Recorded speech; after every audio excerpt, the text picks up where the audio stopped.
fighting his fight, and he has neutralized Canelo's offense. Those counters are very, very important. That was a brilliant combination by What an explosive fight!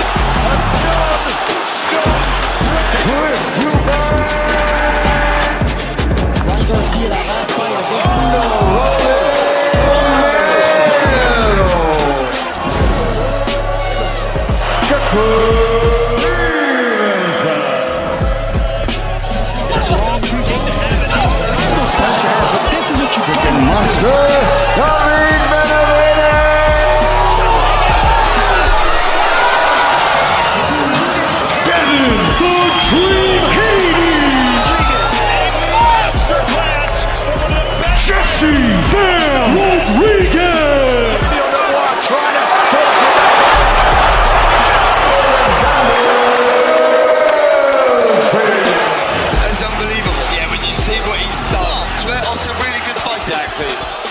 aggression, very good.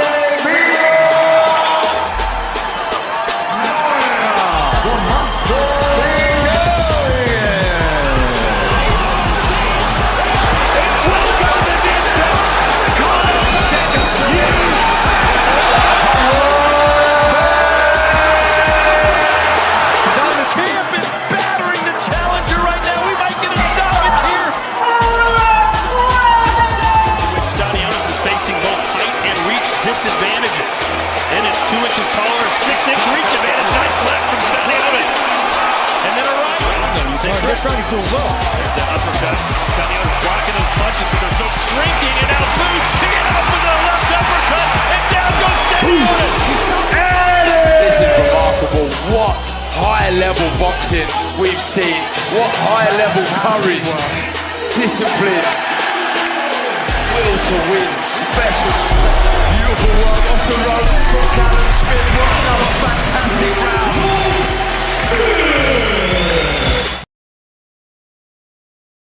Welcome to the Boxing Menu Podcast. Make sure you hit that like and subscribe button. Now back to the show. Yo, what's up? We're back again for another one. We're going to see what Spence do this tonight. Spence versus Tim Tszyu. That was Spence right there on the scene. He ain't been in the ring about 3 years. Let's get ready to rumble. Who you got? You got Spence or Tim Tszyu? I see Cool Boy supposed to be fighting and the Charlo brother supposed to be fighting, but he ain't fighting though. Yeah, neither one of them fighting though, but it's all good though. I see Adrian Broner trying to get his shit back together. He's training with Tank. You've mentioned a couple names recently. Who were they? Listen, man, they call me the problem, but you could call me the can man, because anybody can get it. Africans, Americans, Dominicans, Mexicans, anybody can get it. Yeah, man. So far, this first bout on the main card after the preliminaries.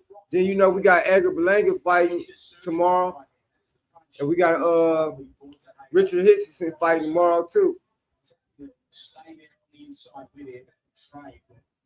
Shout out to everybody though. Let's give everybody a round of applause.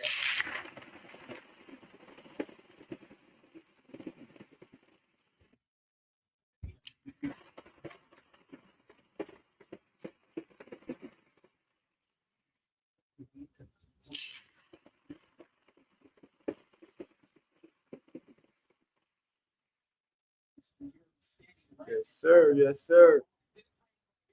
Yeah, we back for another one though. This it's a 10-rounder fight out of it's the 4th round right now. It's a 10-rounder fight. It's the 4th round though. They trade leather though. They're going back and forth though. Pretty good fight though. Akuso versus Tjada or something like that. It's a pretty good fight, though. I don't know who winning, but we'll find out in a minute.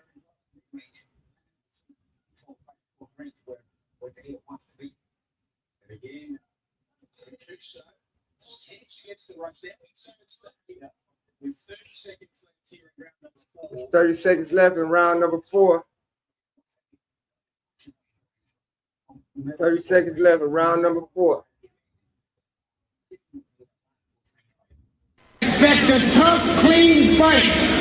Protect yourself at all times. We're fighting from the jelly. Champion, let's get it on. Let's go. Yes, sir. Make sure you hit that like and subscribe button too, man, to the channel. Okay, we're going in round 5 up in Sydney, Australia. Where I'm from is Saturday. Over there is Sunday. It's all good.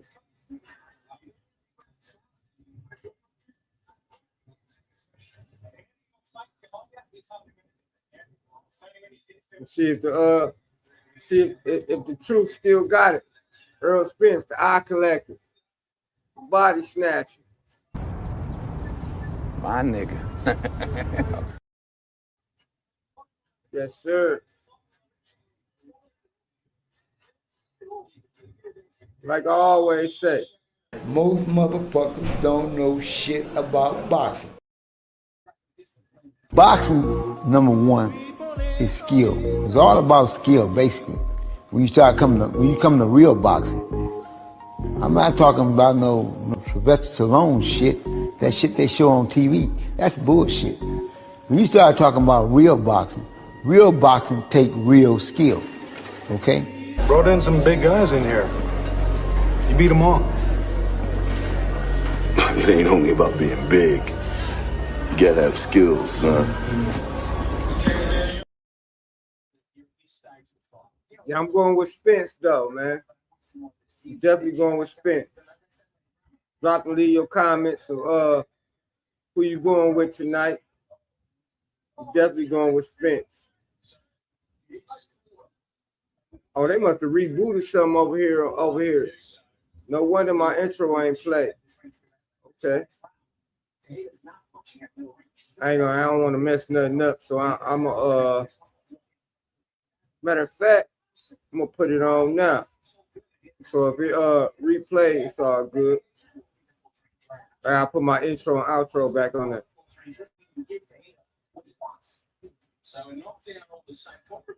Bada bing, bada boom, just like that. Yeah, I don't know what they doing. They must have remade the stream or something. It's all good. Okay, we getting some people in the house. That's all good. That's all good. Yeah, it's the Errol Spence versus Tim Tszyu fight. Who y'all got? Who y'all got?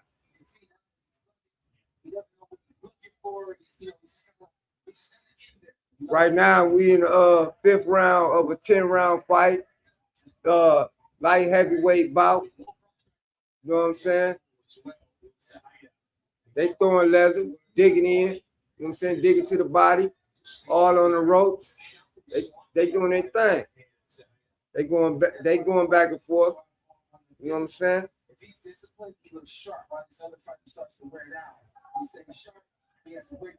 Right now, the fight from Sydney, Australia. What's called No Limit Boxing. I don't see Master P there though. But it's No Limit. Y'all youngsters probably don't know nothing about no Master P though. But it's all good though.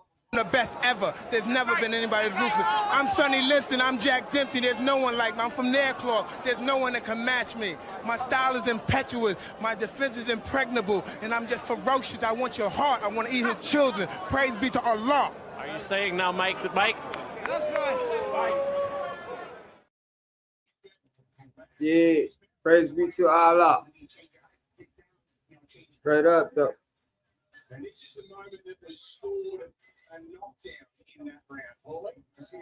it look like we see a little blood somewhere. Oh, that was a knockdown. It was a knockdown. Ref gave him a 10 count. Y'all think Errol still got it or not? I think Errol still got it though.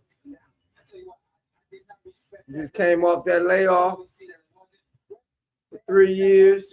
Okay, there go Tim Tszyu right there, lacing up. You know, Tim Tszyu been active though.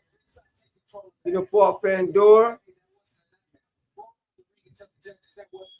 And a couple other fights before that. Remember that fight was real bloody, remember? We're gonna see what the eye collector got. Errol Spence. Listen, man, they call me the problem, but you could call me the can man, because anybody can get it. Africans, Americans, Dominicans, Mexicans, anybody can get it. Yes, sir. King Kong ain't got shit on me.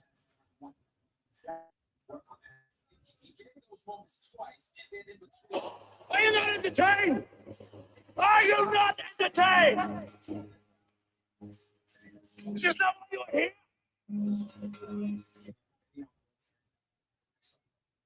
I just come to let y'all know, stop, put some respect on my name.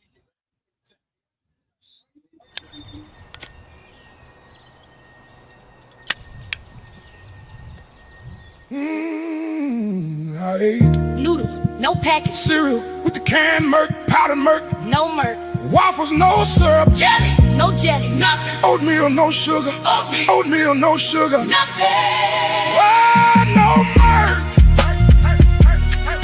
no murk, no murk,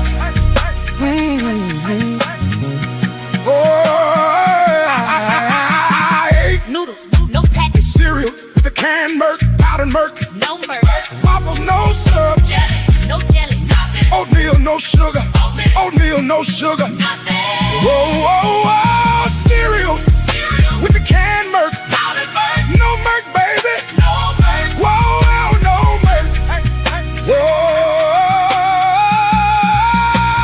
where is my murk? No murk, no murk, no murk, no murk, no murk, no murk, no murk, where is my murk?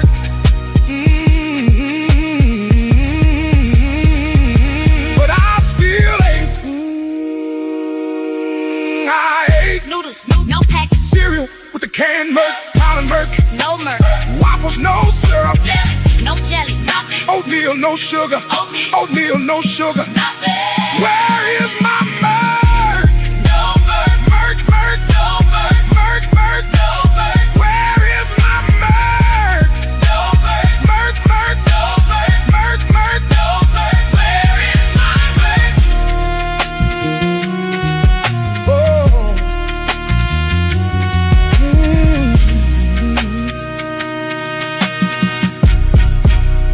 Where is my murk?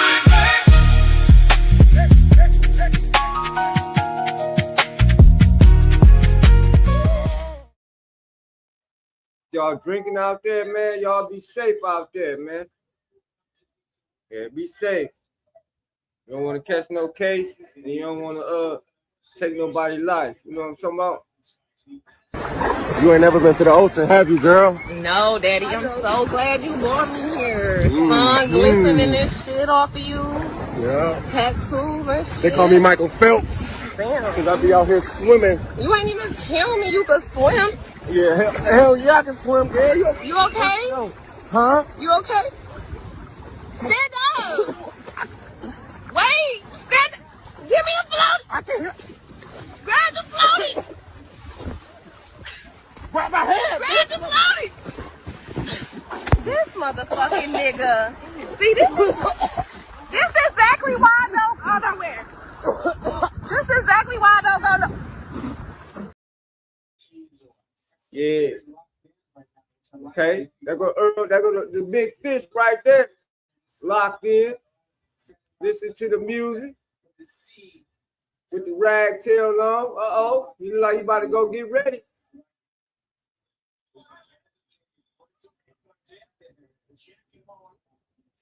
Now see, is Errol gonna win the fight and retire? Or lose and retire? Or keep fighting? We gonna see.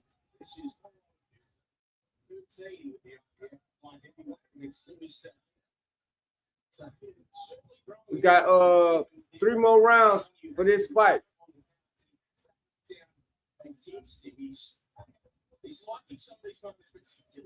Got 3 more rounds. Uh-oh, that boy knockdown. Oh, they called it a slip. They're looking a little tired right now, though.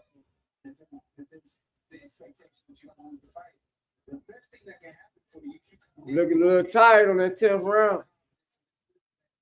Uh-oh. It might be early. Oh, uh-oh. Uh-oh, he got him against the ropes. Uh-oh.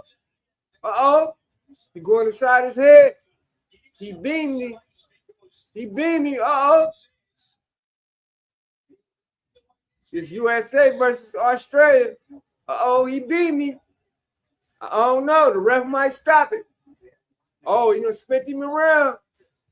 He done with 2 jabs. Oh, he walking him down. He's still walking him down. They're going back and forth. Okay. Okay. Okay. They're making this no limit. They're making it no limit for the show. They're making it no limit. It's no limit boxing right now. They're going back and forth. Ooh, good hook. Uh-oh. He fighting back off the ropes. Uh-oh, he done stunned him too. If they both gonna go down, they're in the middle of the ring. Uh-oh, he back on the ropes. Uh-oh. Okay, okay. They're going back and forth. Okay, we got 30 seconds in the 7th round. It's the first main bout. It's the first main bout. Australia versus USA. I got Errol Spence. I got Spence.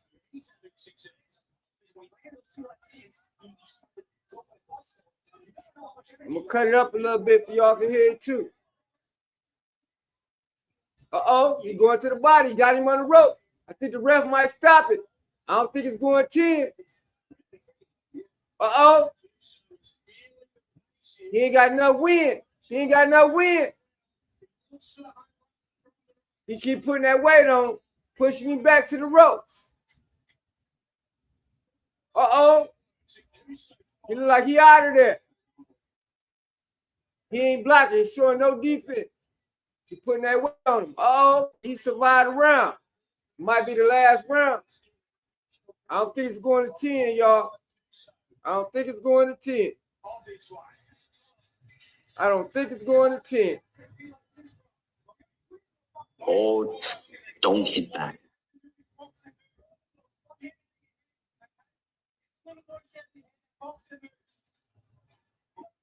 Might have to get Teddy Ellis in the corner.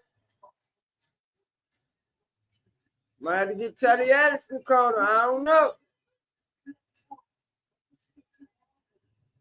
It's looking ugly right now. Over here! Damn, son, where'd you find this?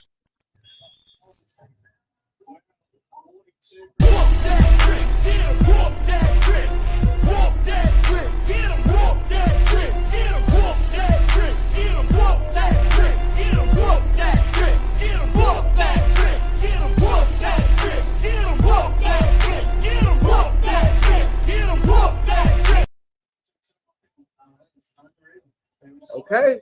It's the beginning of the round. I had to wipe the ring off.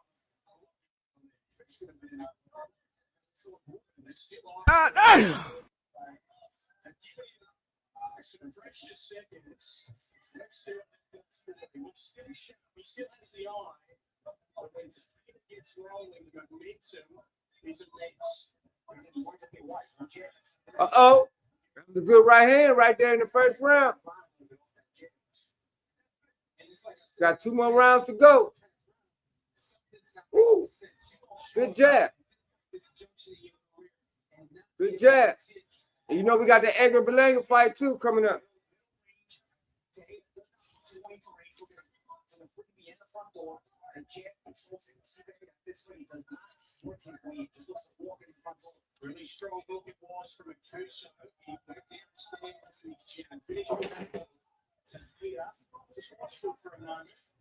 Yes, sir. He said, I ain't showing the fight. No, I ain't showing the fight, gang. I can't show the fight, gang.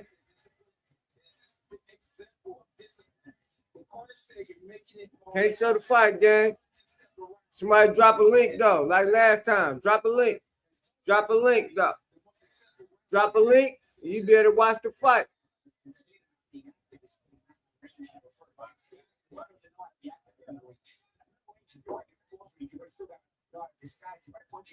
Somebody drop a link. Drop a link so everybody can watch the fight if they want to watch it. Drop the link.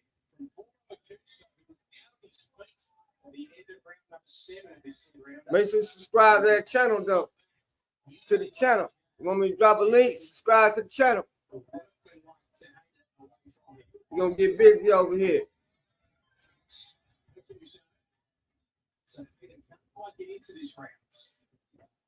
I got to go do my soundboard a little bit more. You know what I'm talking about? What it's all about. Guns and butter, baby. Little dumb motherfuckers. Yeah, can't drop no link, show the fight. I ain't trying to get my channel, you know what I'm saying, took off. It's all good, though. Okay, we got 30 seconds in the 8th round. 30 seconds in the 8th round.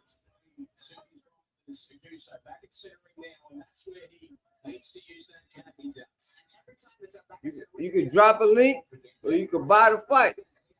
It's only $80. Nah, game. I can't do a game, but it's all good, game. Wish I could.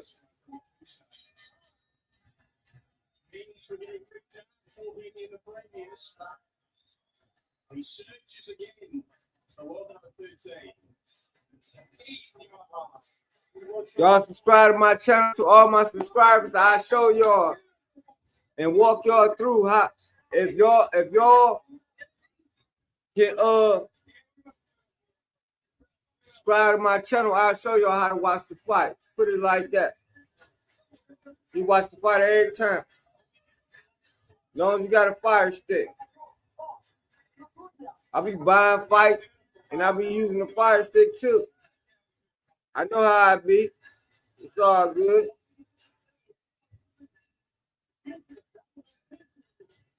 There go EJ. There go EJ right there. Smiling, laughing. Oh, he got his son with him.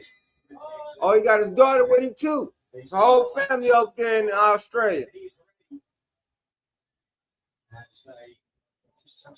Okay. Okay, they had to call time. Somebody's gloves came loose.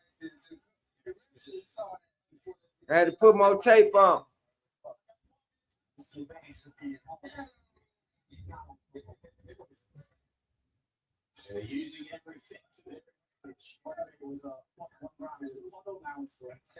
Okay.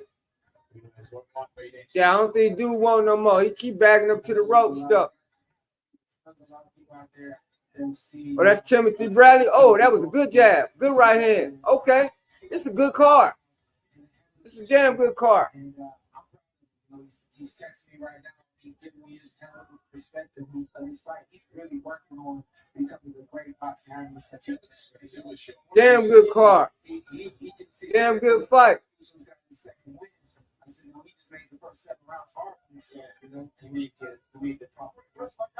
Okay, he trying to push his weight on him on the ropes. You know, spin him around. Oh, that was a good combination right there. It's a good fight. Woo! Woo! Okay.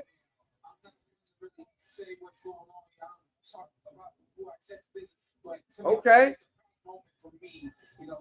The ref looking. Ref ain't slowing it down. He letting them get it in. That's what I'm talking about. Boxing need that. Boxing need that.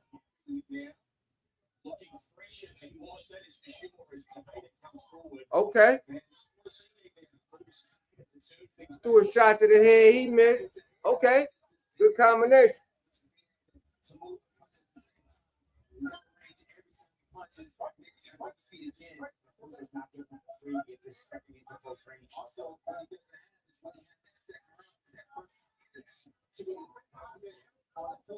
Y'all watching the fights? What y'all think about the fight stuff? It's the first fight. Prelims was good. But this ain't no bad card. Okay. Woo. Okay, they both dropping their hands, going back and forth. Okay, good hook, good hook.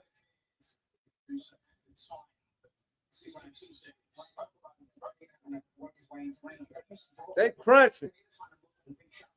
They crunching. They doing their thing. Uh-oh.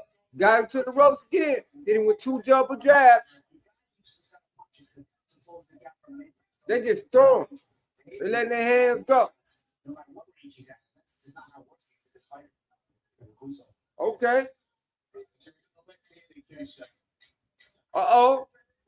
He bobbing and weaving. Oh, you know, spit him around again. They still going at it.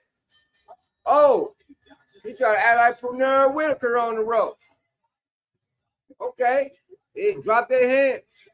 It's going down. Shout out to that Dula Mason too, man, for winning that fight down here. Yes, sir.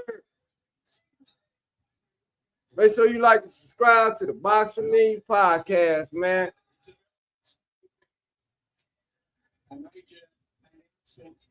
You can follow me on Twitter, Instagram, Facebook, all that. It's at the bottom below. If you want to donate, you can donate. If you don't want to, you ain't got to. It is what it is, yo. Just tune in to the channel.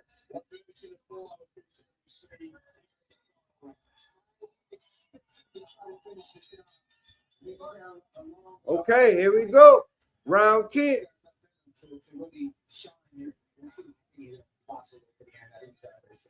Uh-oh. Coming out popping the jab. Uh-oh. He done dropped him and knocked him out. He done dropped him and knocked him out. He done dropped him and knocked him out. Bruh.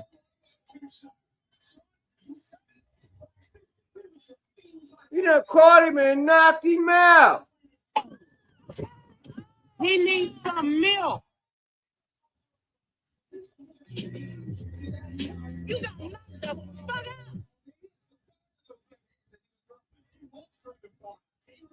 He done caught him and knocked him out.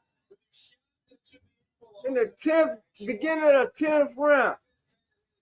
He done put that boy in the sleeper.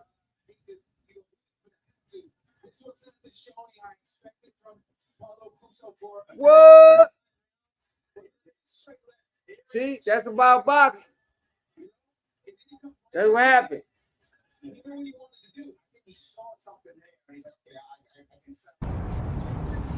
My nigga. Most motherfuckers don't know shit about boxing.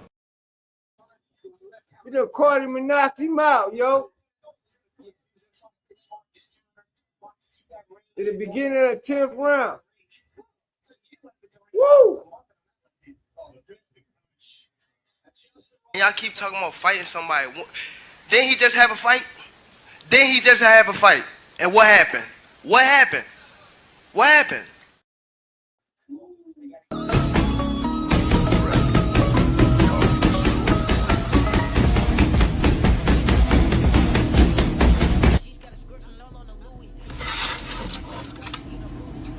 think we finna fight? And you hit hard in the motherfucker? You finna die, boy. Ain't no more fighting, boy. You hit hard in the motherfucker.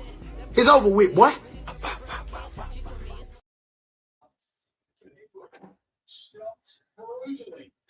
Yeah. Welcome to the Boxing Menu Podcast. Make sure you hit that like and subscribe button. Now back to the show.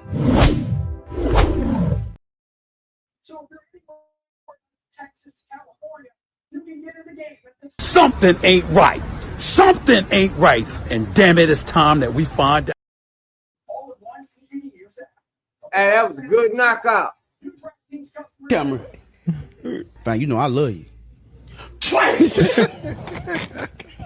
Absolutely trash!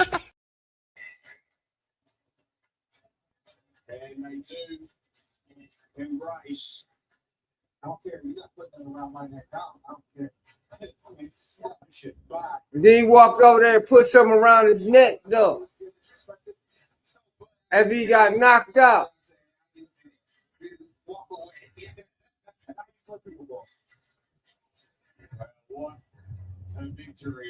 Yo, that was a good one, yo. Who scores the final round KO. Here is My nigga.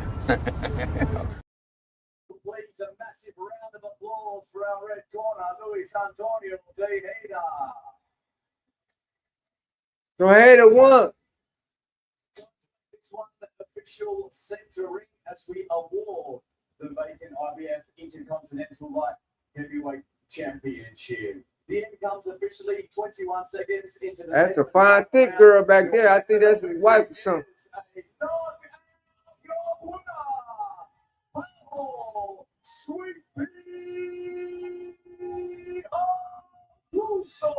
Pablo Sweet Pea Akuso won.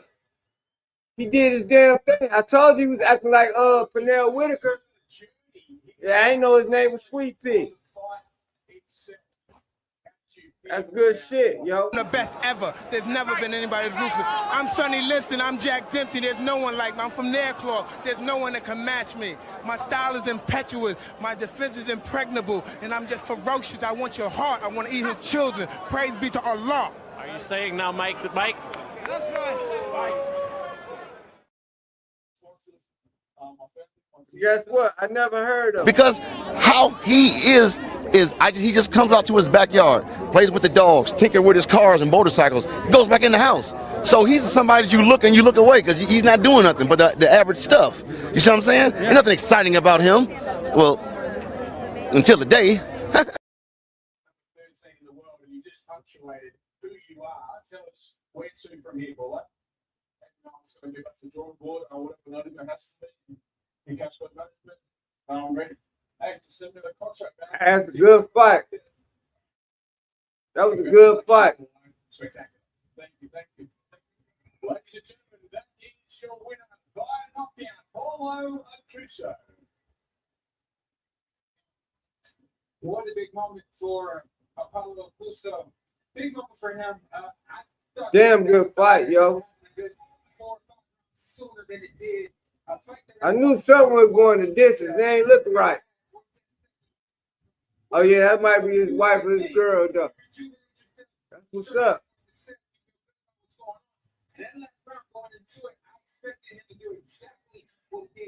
He caught him with a good left hand, close to show.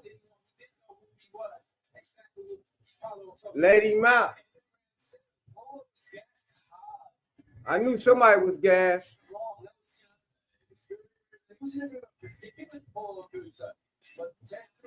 They should stand at the bottom. I'm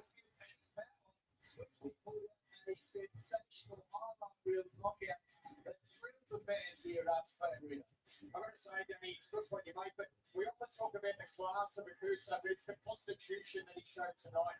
He's often got the speed, he's got the movement. But I thought he You sure if I got Discord going? Oh, man. No, I ain't got no Discord going, though. Why you ask me that, though? Why you ask me that, gang? So I can do live call-ins and all that. For real. That's what I'm gonna get it going though. Yeah, I can get it going. That's a lot. And then that last shot was fast, it was time perfectly, it was a skirt missile, and it knocked it out. So much beautiful timing on that punch. Welcome back to the depths. Showtime Town Border. Yeah, for sure, for sure. All day, bro. I wish I could show y'all the fights, man. I know.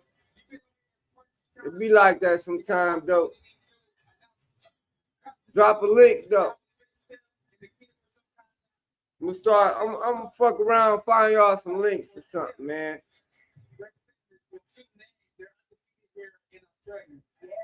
It's a difficult thing to represent a name, to follow the footsteps of the father. He has embraced that challenge. Okay, there go Tim Tszyu right there. And so tonight, again, he's taking on a very difficult challenge, and he is game for it. He is ready, and you gotta admire that. You know, I'll be right back in a minute. brilliance of speech, Jimmy, but also you've seen the toughness.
Yeah, I'm back, yo.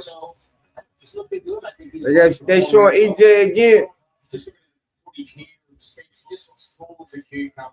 crafty technician, such a good fan. How do you see his demeanor this week? Yeah, I've always felt like the week of a fight, you definitely attest to this.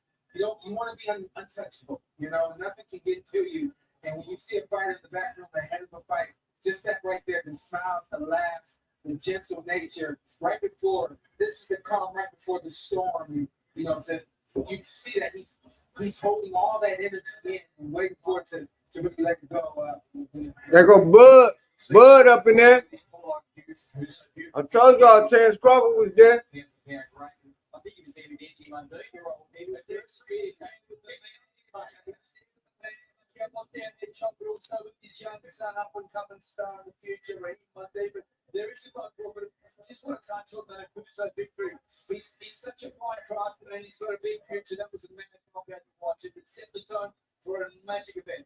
Yeah, you're right. That Sean Porter, Jamie Lennon. Here on this stage was exactly what it needed. And that fact that, to me, this fight going on 10 rounds, it ended the way that it happened. No one will be talking about that was a good fight. That was a great moment for that kid. He needed that fight. He needed that moment. Making sure the one criticism of Paulo Augusto throughout his career is one, he hasn't done enough fights given his own pedigree as a former Olympian, but also whether he had the mental toughness to come through tough moments in fights and walk through the fire. And he was put through. We'll go another intermission, though.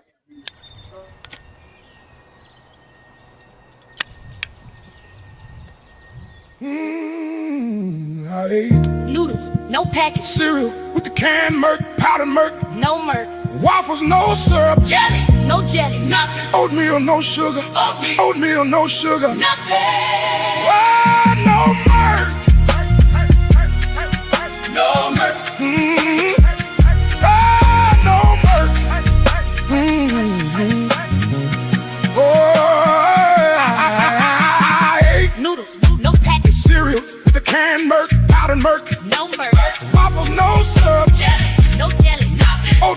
no sugar.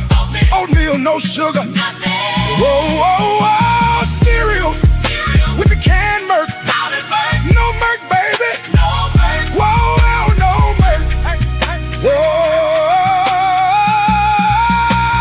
where is my milk? No milk, no milk, no milk, no milk, no milk, no milk, no milk. Where is my milk?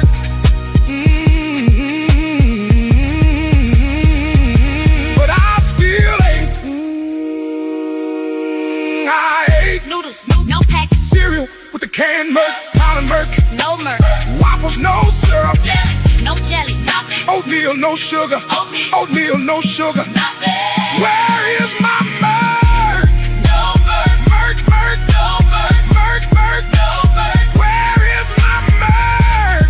No milk. Milk, milk. No milk. Milk, milk. No milk. Where is my milk? Oh.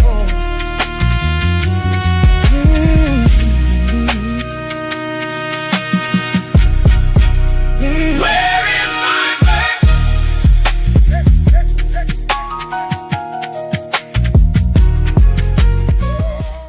Most motherfuckers don't know shit about boxing. Welcome to the Boxing Menu Podcast. Make sure you hit that like and subscribe button. Now back to the show.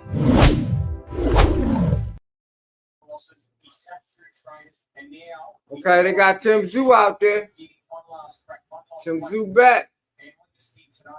It's going to be a question of whether teams start their faster, their shot selection and their constitutional psychology to handle pressure that Spence will apply spot. Well, we are here in one of the most beautiful cities in the world. Discord. No, I ain't got Discord. Matter of fact, I'm gonna look into it. I'm gonna look into Discord. Make sure you subscribe to the channel, though. I'm looking at Discord, though. I'm gonna do it for y'all.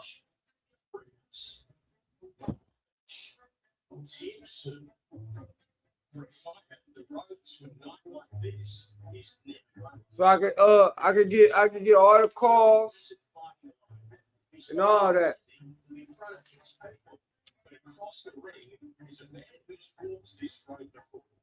Then maybe I can show the fights.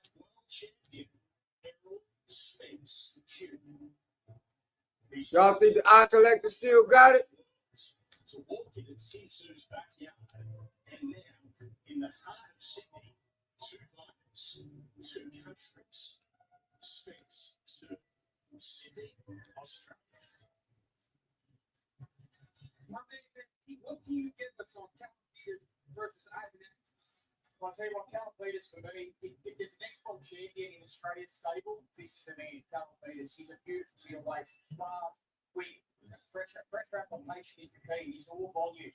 And if you look at, if you're around that quality, 2020. I wonder can I show the fight from my channel? But also, of the amateurs, he's ranked number 2 in the world at 3,423 middleweights. So if that's the class, well, you see it in the ranking. So I think Danny, we're going to see something stupid today for Calipers. Yeah, likewise. And if Ivan Actis is from Argentina. Okay, here comes the next bout. There's some magical fighters come out of Argentina. One thing we know, and I know because I've watched it before, they're coming to win, and they have power, they have strength, they're durable, and they've got a lot of junkyard dog in them. Nothing different from Ivan Actis. Calipers is a breath of fresh air in the boxing world. He's sensational, he's effervescent, he's up and go, and the way he fights, you're about to watch him fight. If you've never seen Calipers, you're going to want to watch him again because this guy's full. He loses confidence. He loses just What? I'm the man. I think that's what we're going to see. And I'm looking forward to it. I haven't seen a lot of Calipers yet, but before we get ringside, Jimmy Lennon Jr., I need you to put your analyst hat on. How does the main event go? Oh, you know what? I got to tell you something. I can never make a prediction of a winner because I got to be neutral in that. So I'm going to stay with them, but I'm going to say that. As I said before, there are a lot of question marks, and I can't wait to introduce a fighter, sit down and watch it unfold. If I were a betting man, I don't know who I'd bet for. He's just good. One of the best seats in the house is Jimmy Lennon Jr. back ringside. It's not what I'm capable of doing, and I've tried really hard. I reckon it's on that coming forward, and the one's going to watch out.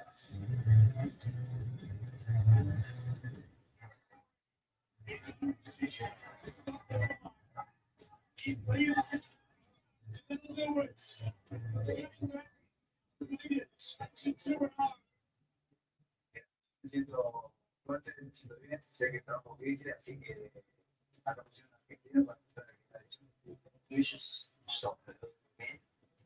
But definitely body shot. Nada, que el boxeador que vaya frente y va a hacer su pelea, digo que también él ya sabe todo el tiempo que tengo, así que te va a tener que cuidar. All the guns are clear, but bien, all of them.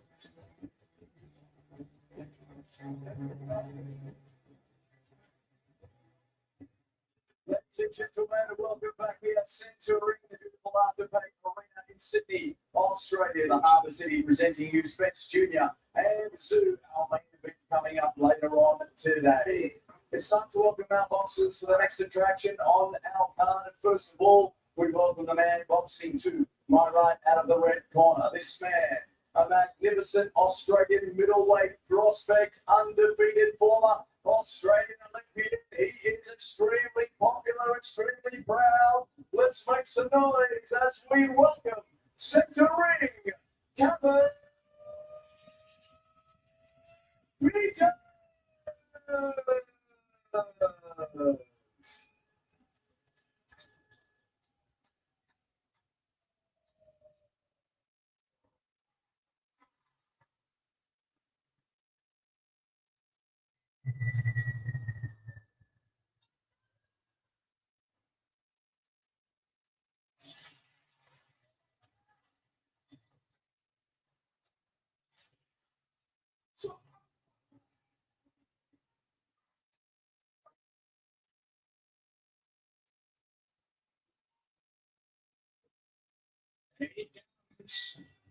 Eccentric character. 23-year-old from in South Australia. The Commonwealth Games and represented Australian Olympics. He's been in pro 6 games. The last time here come the next fight, yo.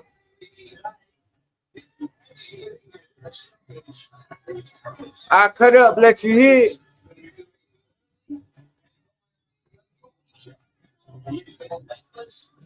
Matter of fact, I don't want that copyright shit on my shit.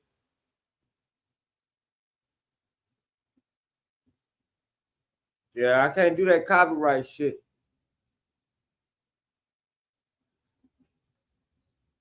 Now, ladies and gentlemen, boxing fans, as we move across the ring to my left, we introduce his opponent to the ring. He boxes out of the blue corner this afternoon, making his way all the way from Argentina. Let's have a very big Sydney, Australian welcome. This is Ivan Adis.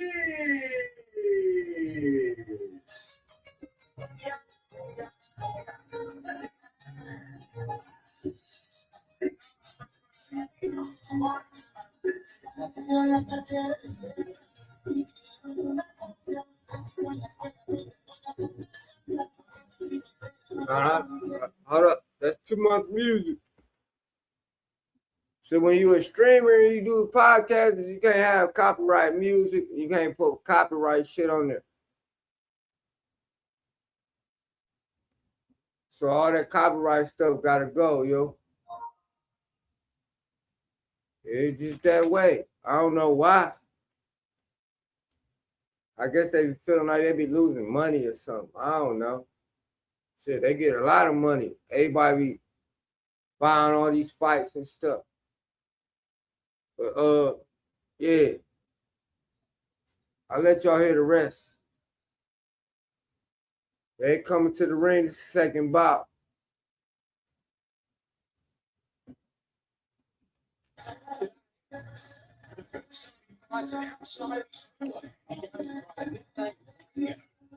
I'll be doing a lot of things though, man. Like for real. Be doing a lot of things. So That shit be what it is, man. 9-year-old actress has an advantage. Okay, it's Cheddar tape. 29, 23, 160, 159. 5'11, 5'11 and a half, 71 and a half, and 73. DraftKings is now live in all 50 states. New DraftKings customers can spend $5 to get $150 in total bonuses. Just download the DraftKings Sports app. DraftKings, you can win some money. If you got 150. DraftKings, the prom is yours.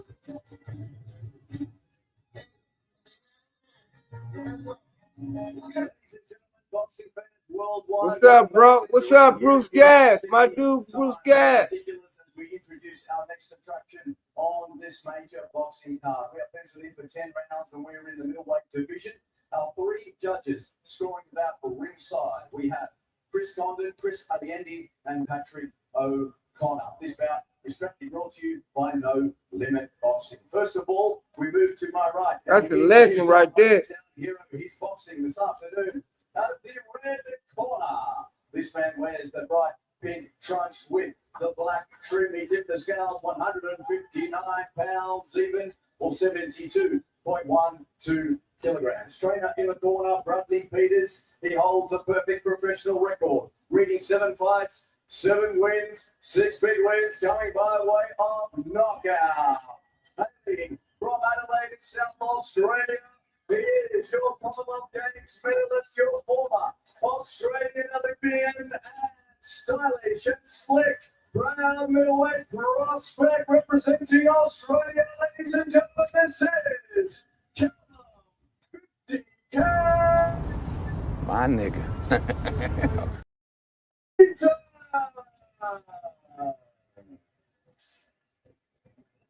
And now we move across the ring, ladies and gentlemen. Time to introduce his opponent. This man is boxing out of the blue corner. He wears the black and white trunks, tipping the scales just underneath the middleweight limit, 159 and 3. You think so? I know. Fulton ain't fighting or Charlo. That's what I was waiting for too. Man, listen. Listen, gang. You already know, yo. You already know.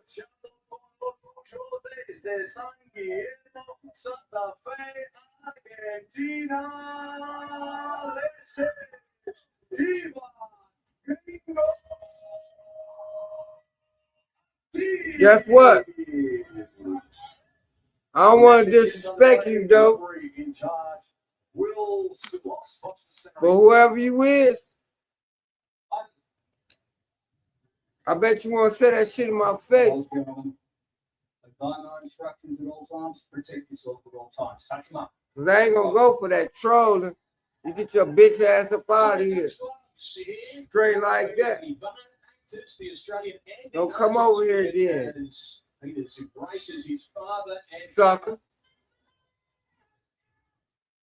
And he is on that fast track. His beaters. Bye. That impressive performance last time out against Joe Sean James. And now he steps with an undefeated opponent, a southpaw too, who has come here full of confidence. And it is a really strong right hand to the body early from Actus that got through underneath. You take your time out today to say some lame shit like that. Man, cut it out. Peters can't expect tonight from this Argentinian fighter. They punch with a lot of power. Man. Where I stay at? Nigga, what you mean where I stay at? You must don't know about me then. What? You don't want that drama. You better go back home to your mama. Playing with me. And you get the name right. Get fucked up.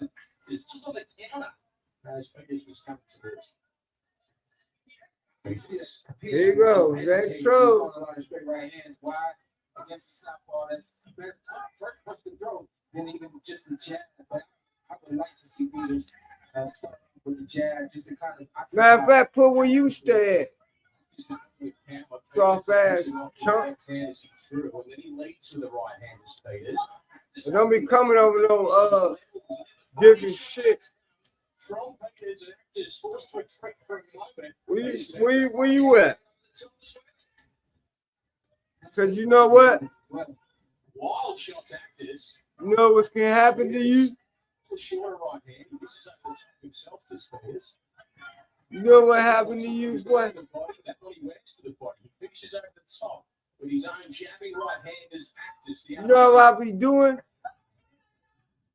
You've mentioned a couple names recently. Who were they? Listen, man, they call me the problem, but you could call me the can man, because anybody can get it. Africans, Americans, Dominicans, Mexicans, anybody can get it.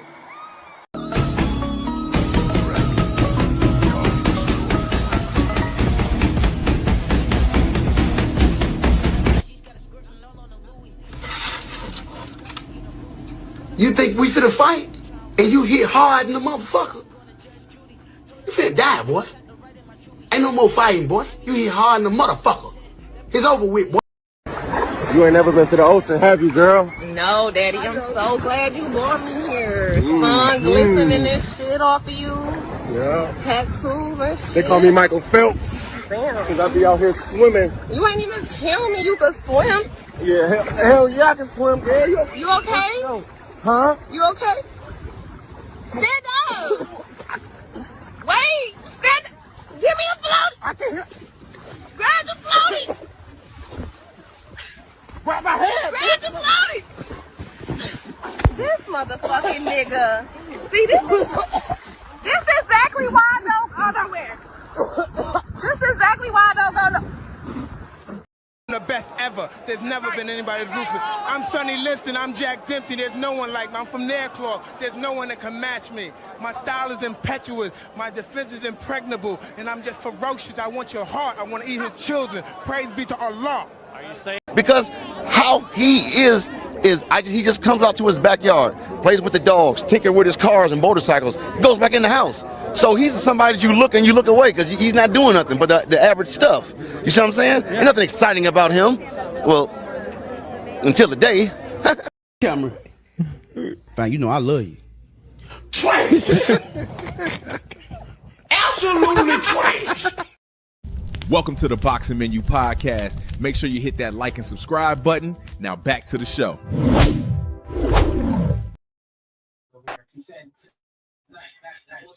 All right, it's time to go to school, son. Come on, get your hands up, man. You need an interpreter? It's time to go to school. You will lose. All right. My nigga.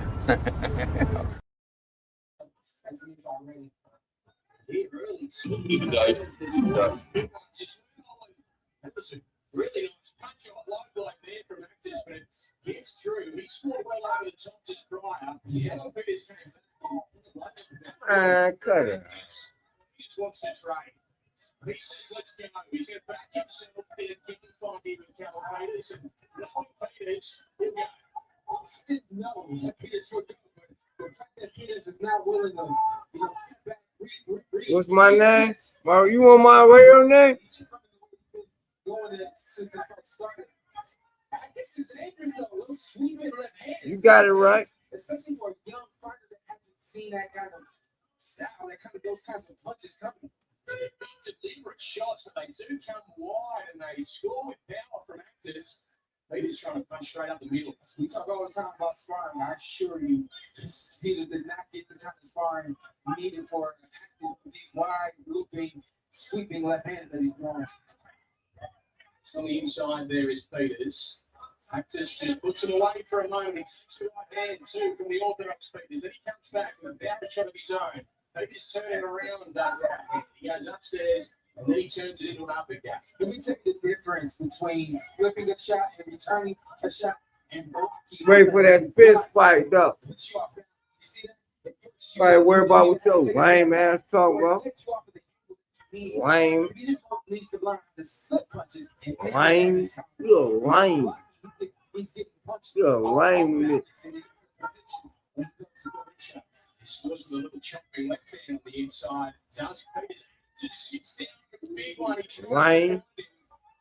Weary here that can handle this. Lame. Because we've seen Peters do this throughout his pro career. You a lame. Just keep going at this punch. You a lame. And you stay lame. Lame. Let's take a break. Slips one through to get there. There's Peters. Listen, you want to know my name? How long you going to stay lame? Answer that question. How long you going to stay lame? If I ain't got enough money to watch the fight, you lame.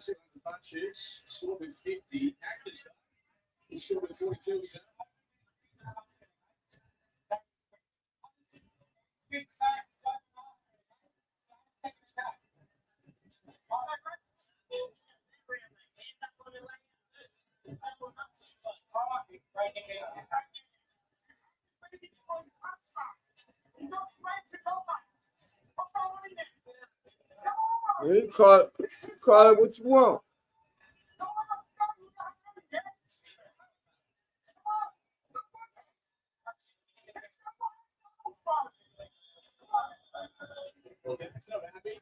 That's all you got to say.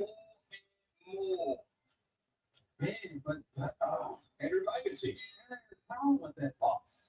You asking for more and more punches. Yeah. Like, give better direction. I can't wait till the fight come on, though. Do this, do that, you know? I thought you was lame all day. You lame.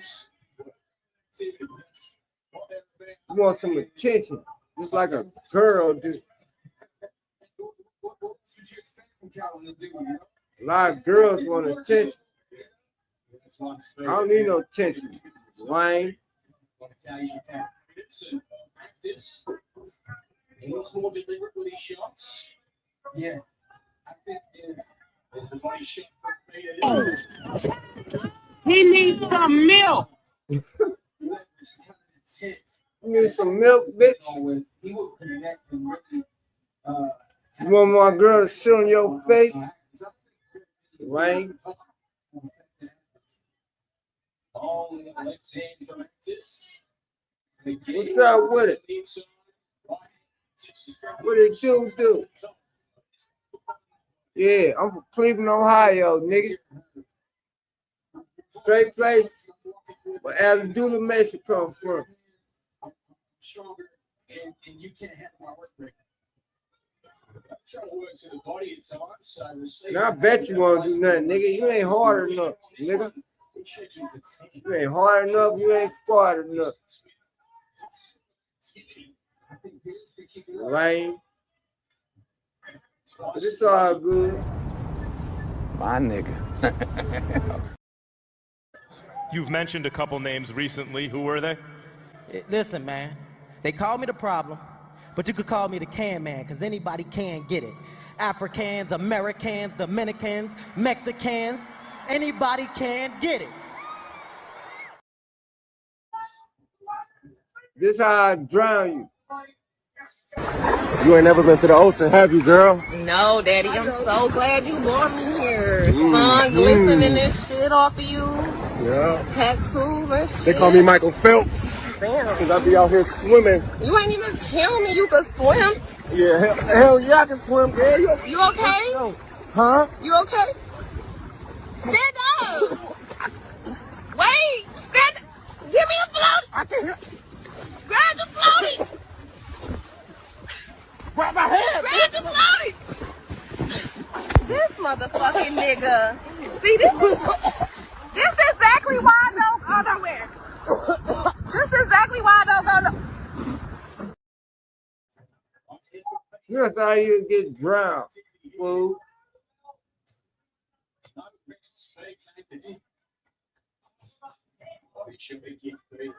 So keep talking. I'm there. You ain't never nowhere. The Aussie and the Get your money up, fucking with me. Yeah, I got cash up, but I don't need it. I don't need it. Lame. Most motherfuckers don't know shit about boxing. How I speak from the truth and from the heart and the passion of it. And that's why a lot of people don't want me in this business, because I know too much. I know who's stealing from everybody. You better tell me. Turn the mic on.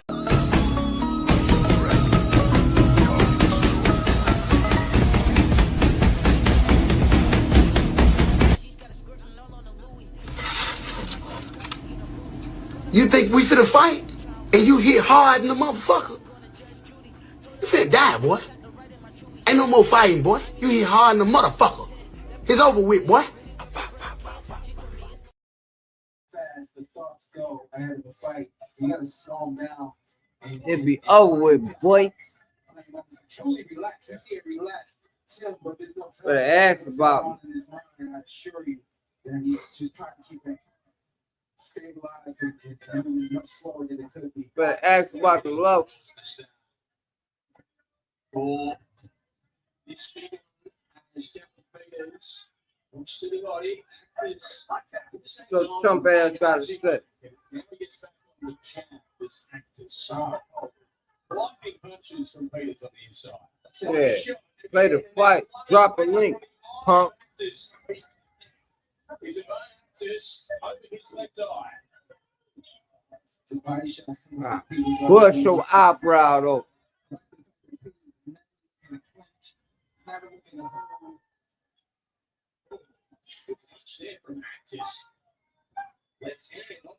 Boy, get active around here. He's just continued this pace throughout his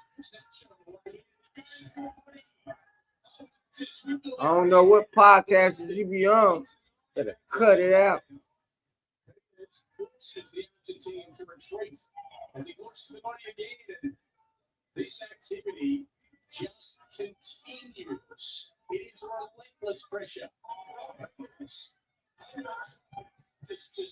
a matter of fact, making me mad. And he grits his teeth to this. Something ain't right. Something ain't right. And damn it, it's time that we find out. Fuck ass nigga. You a hoe. You a hoe bitch. On an upward trajectory throughout the fight. He has done exactly that as the punches coming back start to diminish from his opponent. I'm sorry, but I see a little Sean Porter and Carol Peters. And what I mean by that, I was always going to just keep doing what I needed to do. I didn't care how many more seconds left on the clock. I didn't care what my opponent. Game lock on game. Punching no matter what. Again, Real. Fuck ass niggas.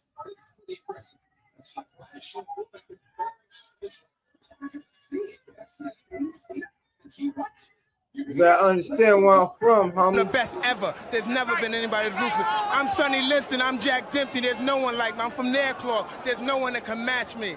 My style is impetuous. My defense is impregnable. And I'm just ferocious. I want your heart. I want to eat his children. Praise be to Allah. Are you saying now, Mike? That's right.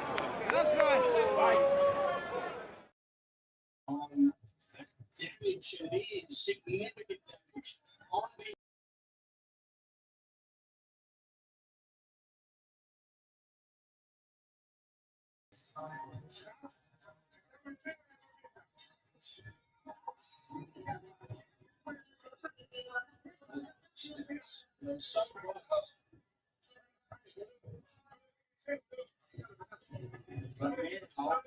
Peters is well and truly pulled away. 136 landed punches. From Peters, he's throwing nearly 500. And again, just an aggressive round. You see moments right there, the jump get hit. I think that will polish that as he continues on in his career. But again, to have the wherewithal to just continue stepping forward and punching. Fighters don't do that. fighters are always looking for breaks. Calvin Peters does not know what a break is. Doctor will have a look here, and I know concerns there for Tszyu. He's back out to center ring, but she feels like inside has just against the agency. It's insignificant. The capability of the human. Peters has to be smart. He got smart in that round. He really wore down Actis in that round. Actis didn't have an answer. We got a tremendous rest. We're more rejuvenated. Calvin has to be careful here. Be careful. Considering his makeup doesn't show. No, he looks at the body as well and turns it around.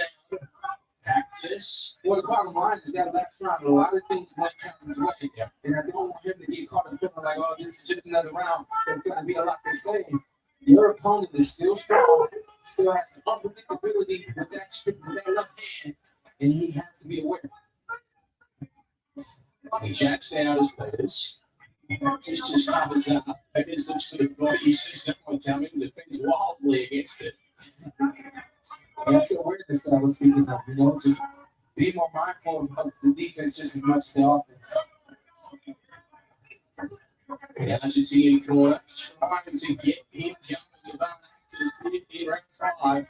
Oh, there's a cool punch from Peters again. Actis, he grimaces, he calls him on, and now he talks as much to himself as to Calvin Peters. Right hand from Peters again. The blood into the eye of the Argentinian. And he's going to have to show he is made of very tough stuff here because he has a relentless punching machine in front of him and has no intention of giving him a break. Listen, when you see your opponent that's doing something he's never done before, actually trying to bounce and use his feet to get away, it's not going to move any different from here for Actis. His back is up against the wall. Great punch combination from Peters. It just calls him on. Any more of that, he says, and Peters will oblige, and he does. He's calling him on. Be surprised if he puts him in stools.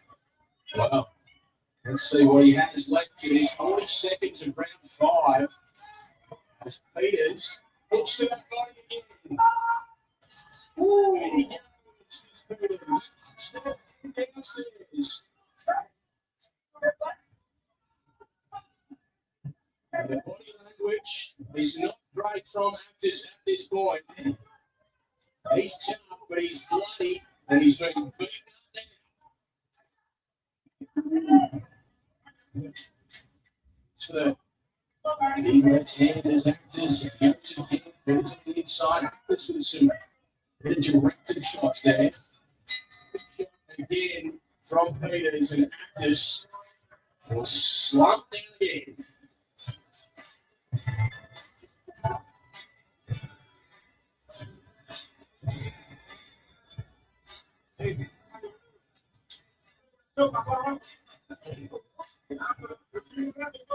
Folks said, wake up.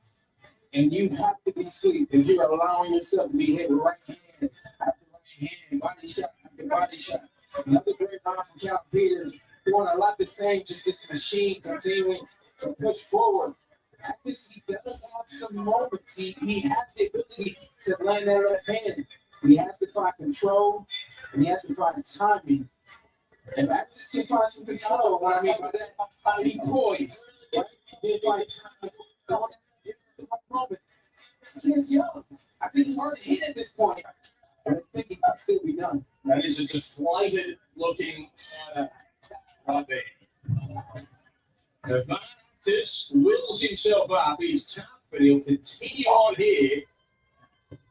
But he is the storm in the form of Calvin Peters.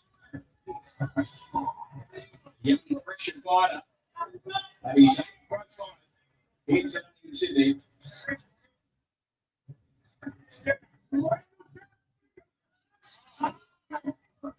Counter shot there for Actis.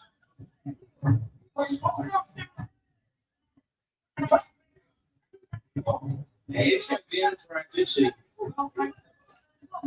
Just trying to change things up. Yeah, exactly. Just trying to create something. You know, like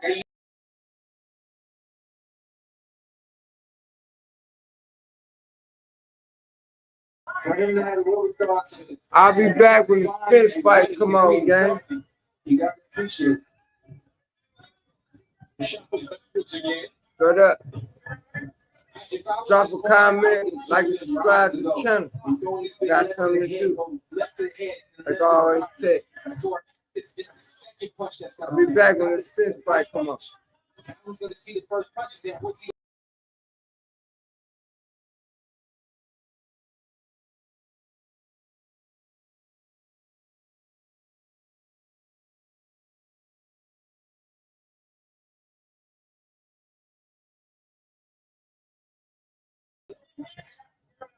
The blood trickles into the eye of Actis.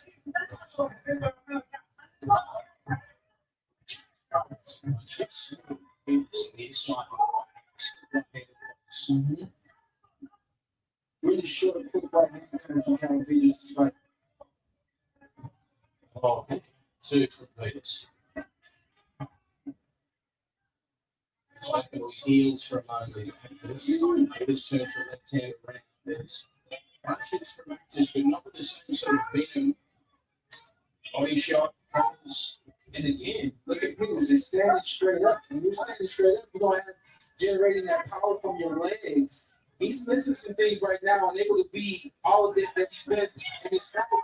He's missing a lot of what he could have in his weapons. It's only going to get better for him. That's the leg with the right hands. Peters. Actis calling on time and time again. Peters not to oblige. Good move, Mary. That left hand. Good move.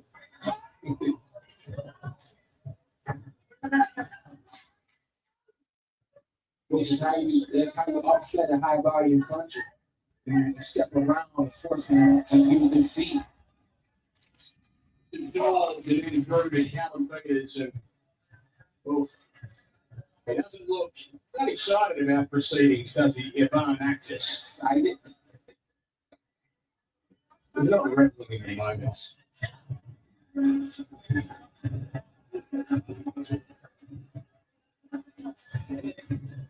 What sort of conversation is happening today? It all depends.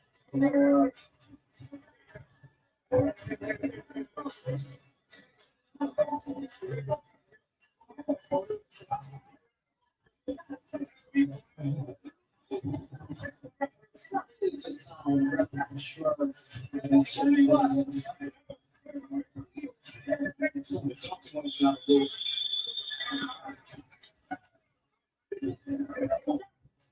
Warming it up.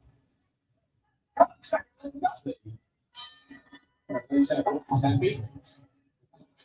The things?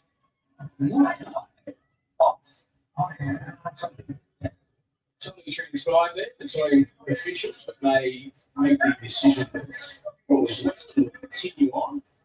Ivan Actis, well, he's digging deep here. Doing some more of the same.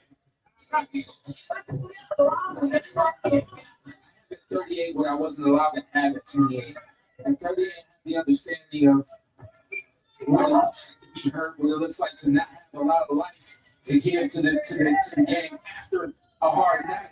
And so for me, I'm looking at the more that he goes back, that's gonna be a problem moving forward for him, you know?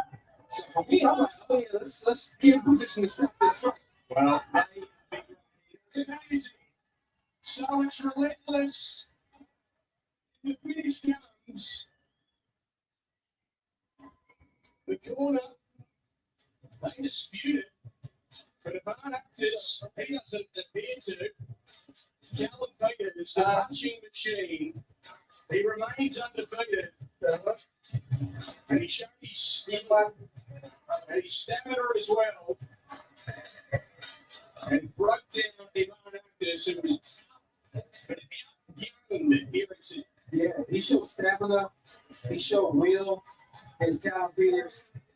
He showed that he's like that. What he's willing to go out there and do what it takes, not for the crowd, but for himself, like just to win the fight. And he knows that punching, that boxing behind his hands is the best attribute that he has. I'm impressed to see him just continue to push forward. He had moments where he got caught, other moments, obviously, where he caught his opponent and just wasn't willing to stop punching. No clinches, no breaks, no holds, nothing. Stepping around, that right hand, mixing in the right hand and straight right just as much as the jab, and just doing a whole lot of movement with both hands to get the job done. And the ref right there, as I was saying it, the ref knows, like, this is the 7th round. This fight's still the same, man. Round after round. You get to a point, and people don't like this, but you get to a point where if a fight is in autopilot going the same way, and you don't see anything changing for that guy that's getting pummeled, save the kid's life. You know what I mean? And that's one of the severities of boxing where it's really hard to regulate how much is enough. This is the reaction of the corner. They threw a towel, but not in a quitting way. I think they were disputing things with the referee, thinking their man couldn't continue, but he was pretty content, I think, about it. She got no problems with herself. It's not funny, but when I saw the towel in the ring, I thought if they got up, I was like, boy, you mad that you didn't get a chance to throw it in? They were actually disputing that again. They could see that they're fighting I watched a little bit more to give. the That's like for another day. We have disputed stuff in town. But yes, let's make this one official. Let's go to our women's system. Ladies and gentlemen, here we are set to ring. And just before we make this one official, can we please have a massive round of applause for both of our boxers, please, if actors and Callum Peters. Hey, ladies and gentlemen, it's time to make this one official. The end comes 55 seconds into round number 7. Your referee calls a stop to the bout. The method of victory is a TKO in favour of your winner, still undefeated, Callum 50 Peter.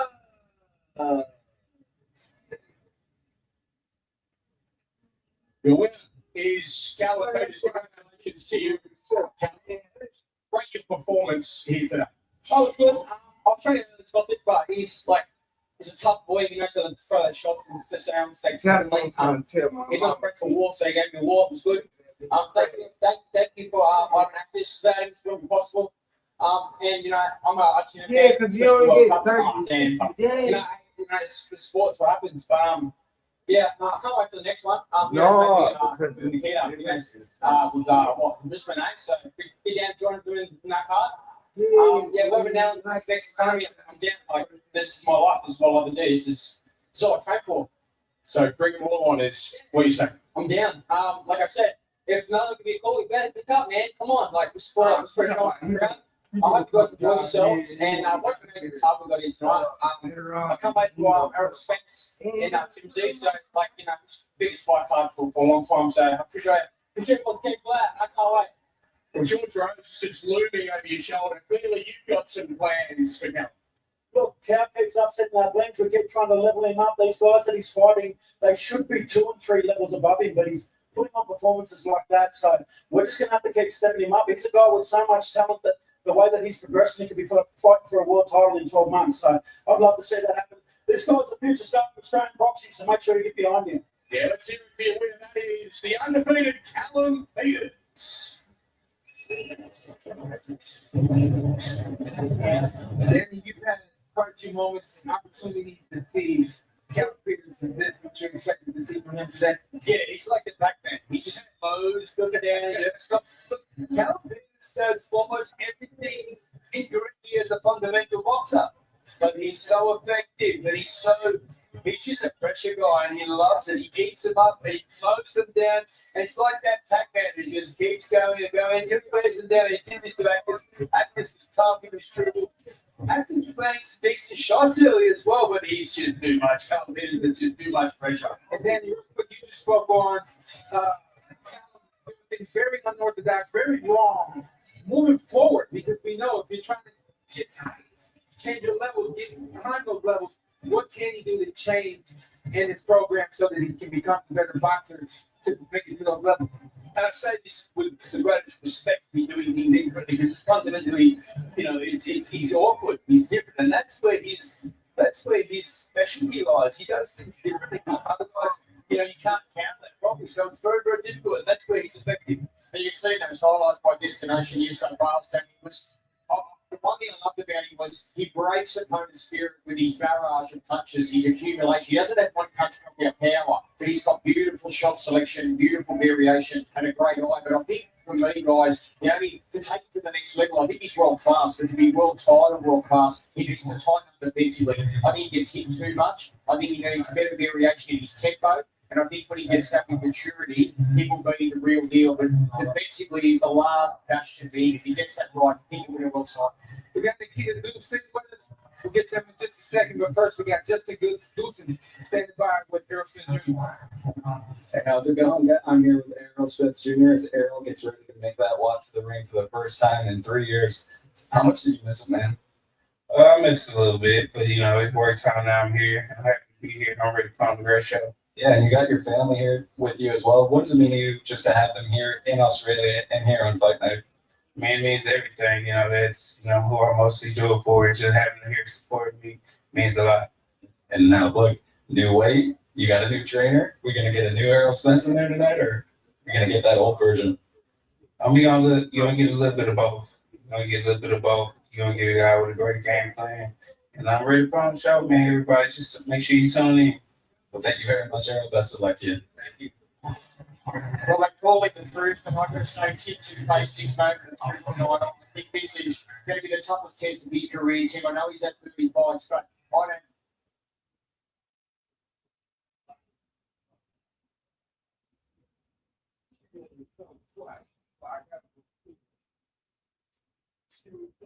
don't. We've ever seen, or certainly Tim hasn't seen anything like this from Errol Spence. He is the puzzle that has to be solved. But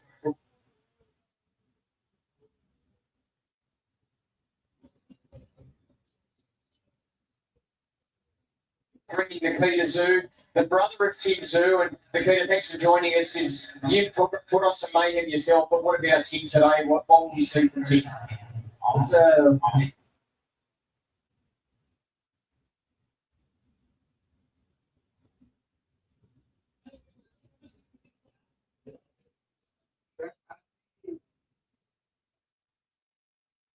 It's a fight in the dog show, but he looks really imposed. He looks really big and filled out there, so it's going to be interesting to see how this plays out. I want to see it matched together with their back touched up. I want to see that size, because that is important to see how this plays out. I want to see it matched together with their back touched up. I want to see that size, because that is important. Size is important when you're at that high level, when you're equal. The size does play a difference. What do you think, Nikita?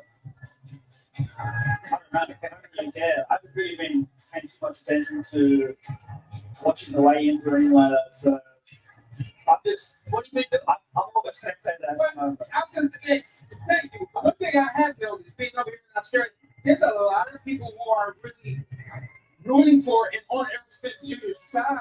And ahead of this fight, for you, I know you've seen it fight over the years. Is it hard turning off the fan of being a fan of Errol Spence Jr. and turning on defending with your brother? Like, you got to root for your brother now against someone I only imagine you've liked in the past.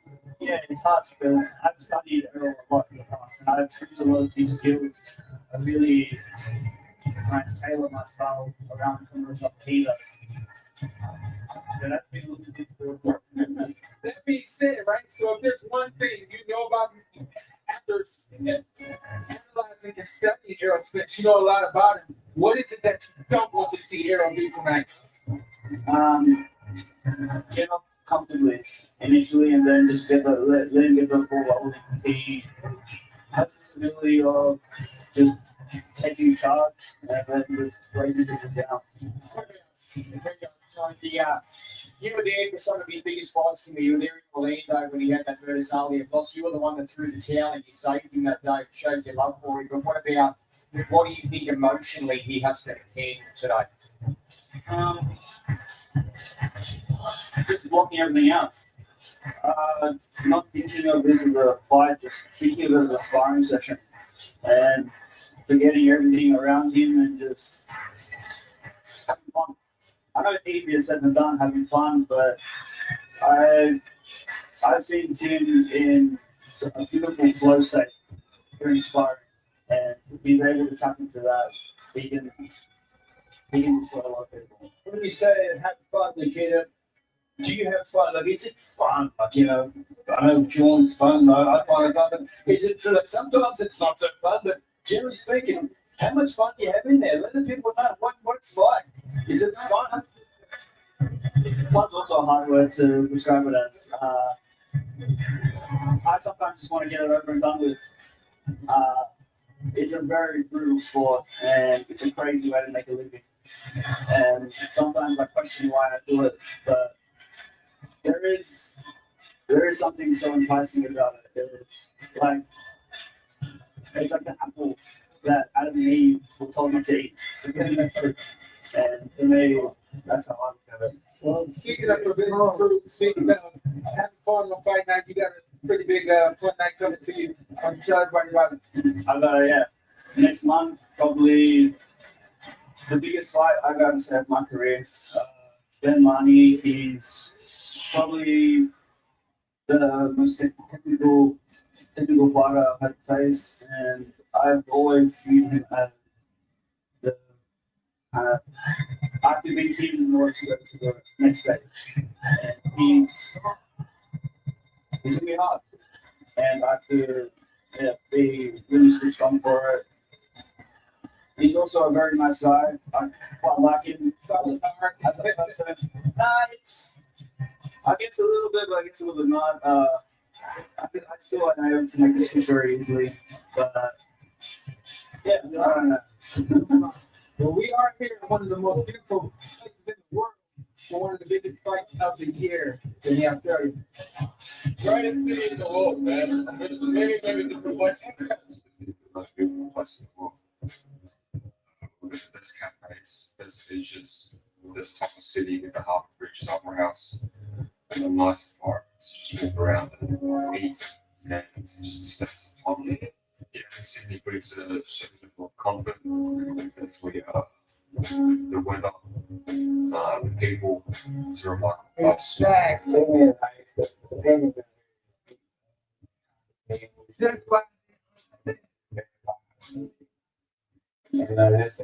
winter, I see people at the beach swimming and it's 60 degrees, 50 degrees, and things like that. I enjoy seeing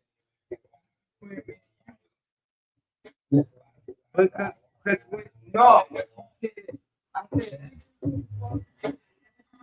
Let's head back ringside for the next fight. Ladies and gentlemen, here in Sydney and those watching around the world, we have arrived at the main event of the afternoon.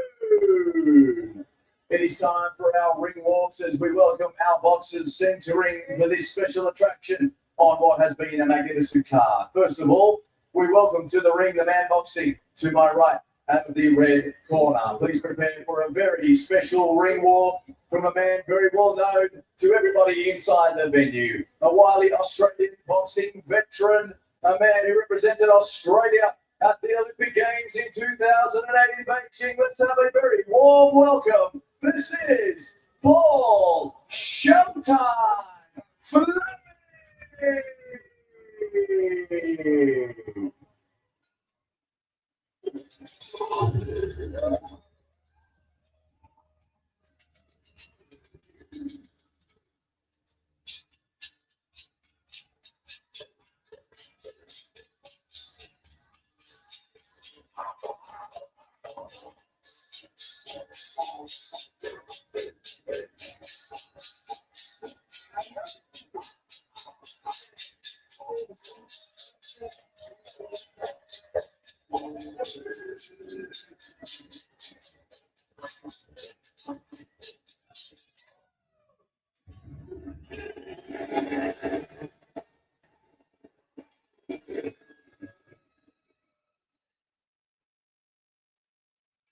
And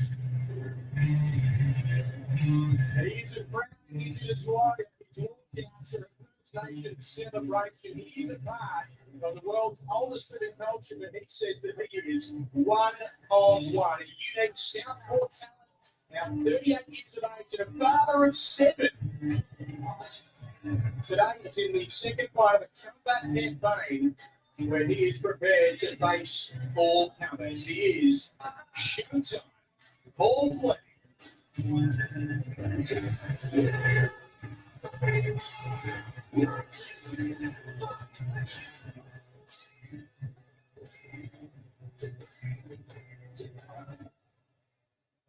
now, ladies and gentlemen, boxing fans, it's time to welcome his opponent sent to ring. He boxes to my left out of the blue corner. Another magnificent Australian prospect. This man undefeated from right here in Sydney, New South Wales. Let's have a very big welcome for Ahmed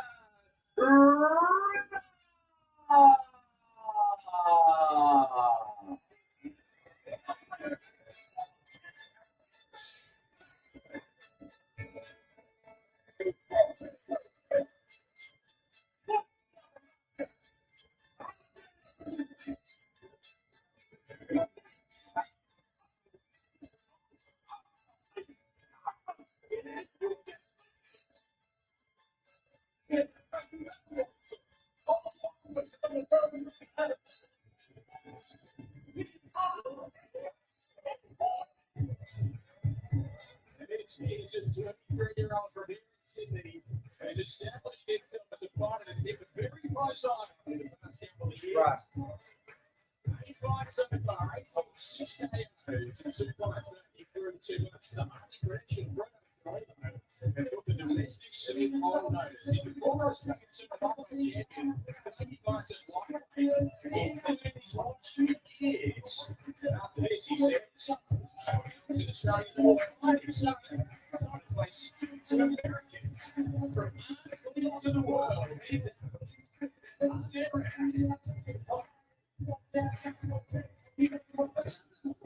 He's telling the tech we got an all Australian matchup in this undefeated prospect. Our man Rita takes on former Australian Olympian Paul Flynn. Fleming is making his return to the ring for the first time in 3 years and will look to use his experience.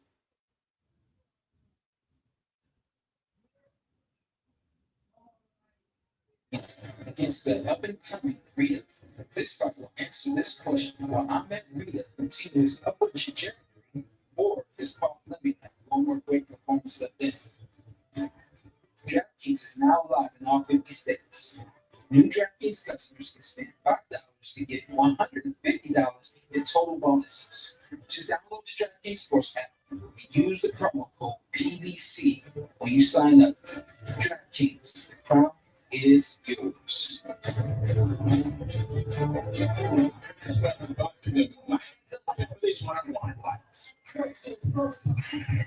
Ladies and gentlemen, boxing fans here in Sydney and those watching around the world, this is it, our main event of the afternoon. We are penciled in for 10 rounds and we are in the lightweight division. Our 3 judges scoring the bout ringside: Chris Condon, Patrick O'Connor, and Leanne Reid. This bout is proudly brought to you by our partners, Carbiz. When you've had an accident that wasn't your fault, get a replacement car from Carbiz. Carbiz.com.au.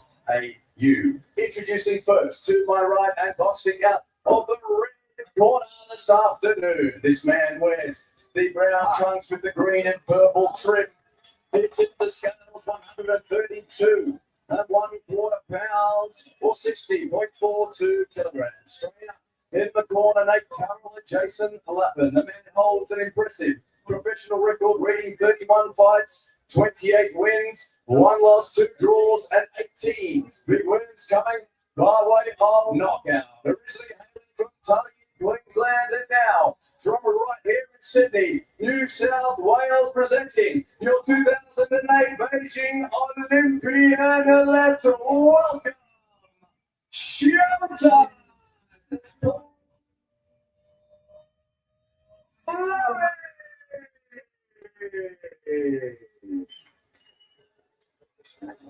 And now we across the ring, ladies and gentlemen, boxing fans. This man's boxing on the blue corner. He wears the all black trunks this afternoon, tipping the scales underneath the lightweight limit, 134 1/2 pounds, 61.01 kilograms. Trainer in the corner, Ray Chapty. He holds a perfect professional record, reading 8 fights. No, 6 going by knockout. Double 205. Sydney, New South Wales, Australia. He is the slick and stylish Australian lightweight prospect. Let's make some welcome. Ahmed Shah.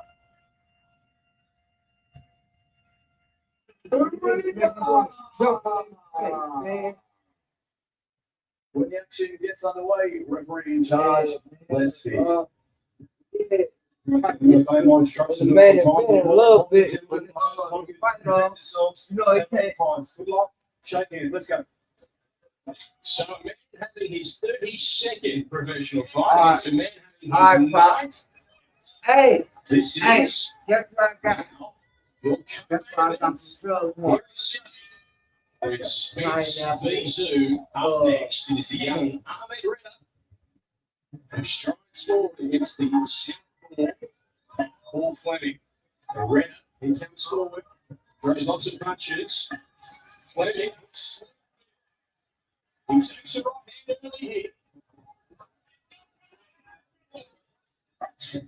Came out hit Iron with that shot right here, right, Chip? Yeah, so if I'm right, am I right? Am I wrong? But Showtime, he's got to reserve a lot of what he just threw out there. Yeah, there's big swings and misses. Yeah, he's got to keep something in the tank, right? Yeah, he was going to stay away from that shot hands as well. I think he wanted to respond right away. Yeah. By the way, is the best these guys to be on the press conference and on? Loses the mullet? Yeah, that's correct. So the loser here gets the mullet. They both tied them up here. Is it a break? Yeah, that's right. They both lost them for the round. Yeah. It's a braided mullet. Yeah, it's a versatile hander, but both of them do sport it. Glorious mullets as well. It's easy for the loser to cut it off after. Yeah. Cut it off. You can cut it with the scissors out, you know? Well, they know each other well. They've done a lot of rounds through their time, but it did sort of start to descend into a bit of a slugging match through the week. Yeah, I'm going to put you to sleep, Paul Fleming. I've got 7 kids. I don't even know what sleep is. It's hard to not be a fan of Fleming. You know, if you know his story, he's a kid who, at one point in time, was an Olympian, if I'm not mistaken, and then never really went on to have the career that he thought he was going to have. He comes to the ring with a big chip on his shoulders. But standing across from him is Ahmed, and this kid is just, you know, he's compact. He's you can see there's an amount of discipline that he brought to the ring, and punches coming much straighter, stronger. Yeah, he's that youth enthusiasm of the young man. Right? So, they'll try to consume the older savvy, force a pace on him, and keep that energy on him. Both guys are solid skill-wise, but Ahmed Redder's intensity is trying to carry the day here. It's Fleming. He's got to get off the ropes. And I appreciate what I appreciate about Redder. It's early on. You know, we got a lot of antics, a lot back and forth outside of the ring. Now we're in the ring. Now there's no more talking. It's only talking with the fists. And we're getting these antics still from Fleming, but Raider isn't buying into it. I appreciate that. Yeah, he's on a fast track. He's much like the finish we saw in the previous fight. He's racing through the classes, and he steps up again here against Paul Fleming, but he's showing that quality in the early stages. He comes forward, he throws a lot of shots, he's compact as well. And Fleming just needs to try and find him. He's got to do a good job of selling the fight early on. Yeah, a little party, and then on fight night, it's all business, just much like their business in the front, party in the back. Right. Now the referees. Bit of show going from Showtime as they head to their corners for the first time. He's in the corner of Paul Fleming.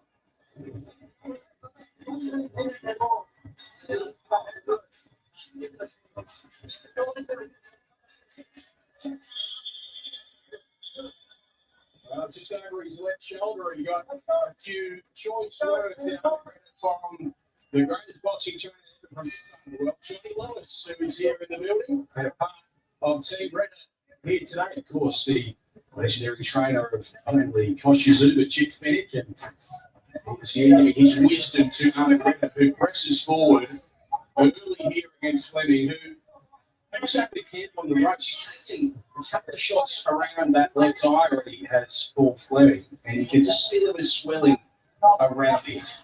That's what I call new energy from Ahmed Redder. He's got good fundamentals. I mean, he's a solid boxer. Not overly creative, but consistent. And that new energy step. You come with determination. Usually older guys try to be savvy, try to conserve energy, and try to outsmart you. But it's the pace of the young guy a lot of times that can be fundamentally sound and mentally strong in the fight that will carry the day here right now. Early in the fight is Redder's youth intensity that's doing that. I love Fleming with a good response there. Good kick punches there from Paul Fleming. Redder is firing again about again with that right hand. Yeah, that's the mural. They're targeted to be first. Young guys are being first. That's one of the main keys of winning a fight is being first. Kind of hear that term, be first. Guys who are younger tend to have that intensity being first. Right now, Redder has been first almost every time. We're talking about making a fighter feel their age, be first early and often.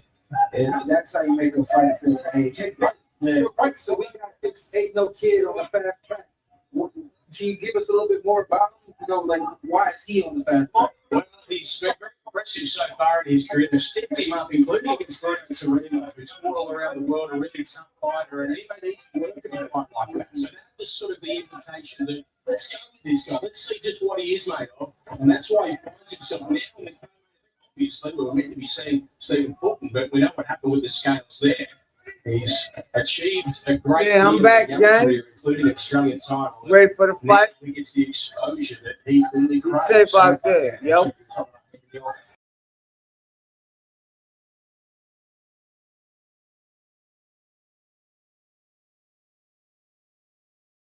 Fleming. What is the technique here for the older guy? It's this young guy who's continue to press him.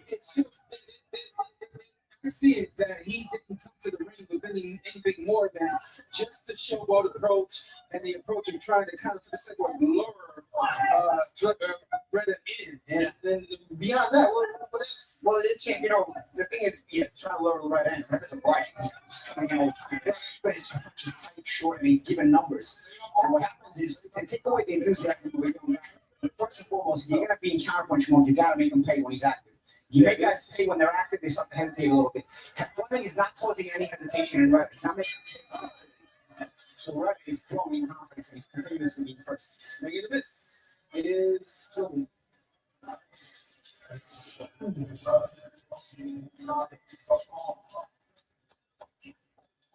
It's all starting to get real. For the man at the moment here in Sydney, Tim Tszyu, he's on the pads there. The trainer, Jeff Fennick, looks on. And he just starts to warm into the moment.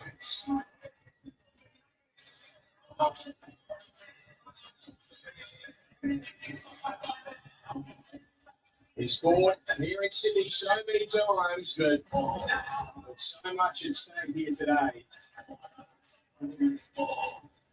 Jeff, what do you think? Should that Fennick work being the Southpaw stance on that man?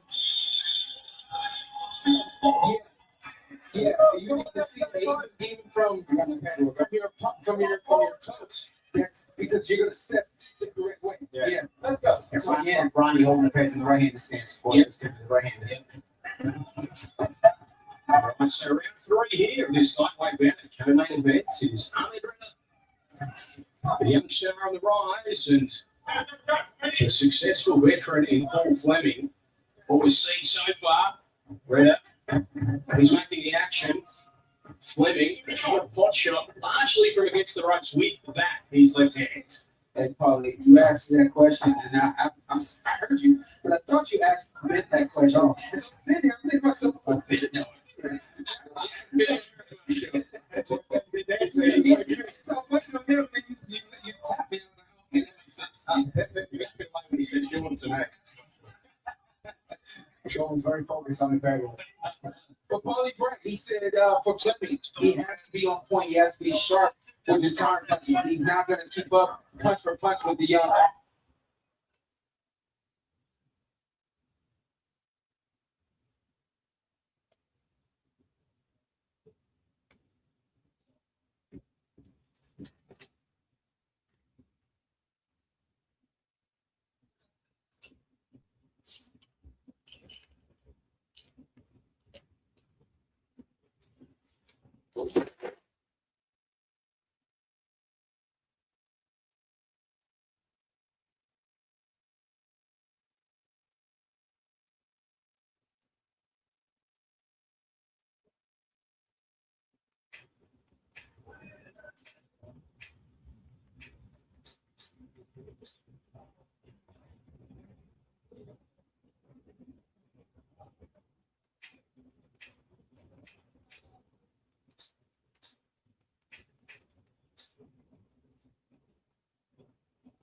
What you say in the comment?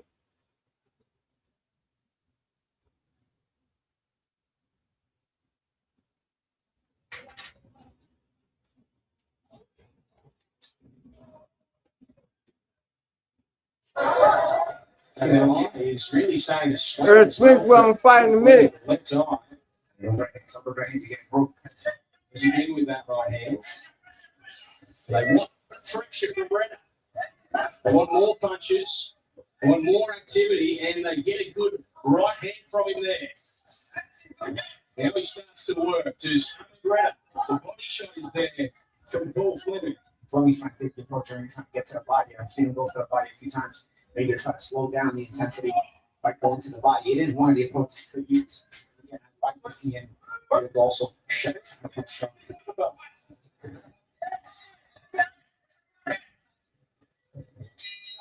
Skid through from Renner at the end of that round, and he's pretty happy with how things are progressing in this fight. Is Ahmed Renner. Look at this,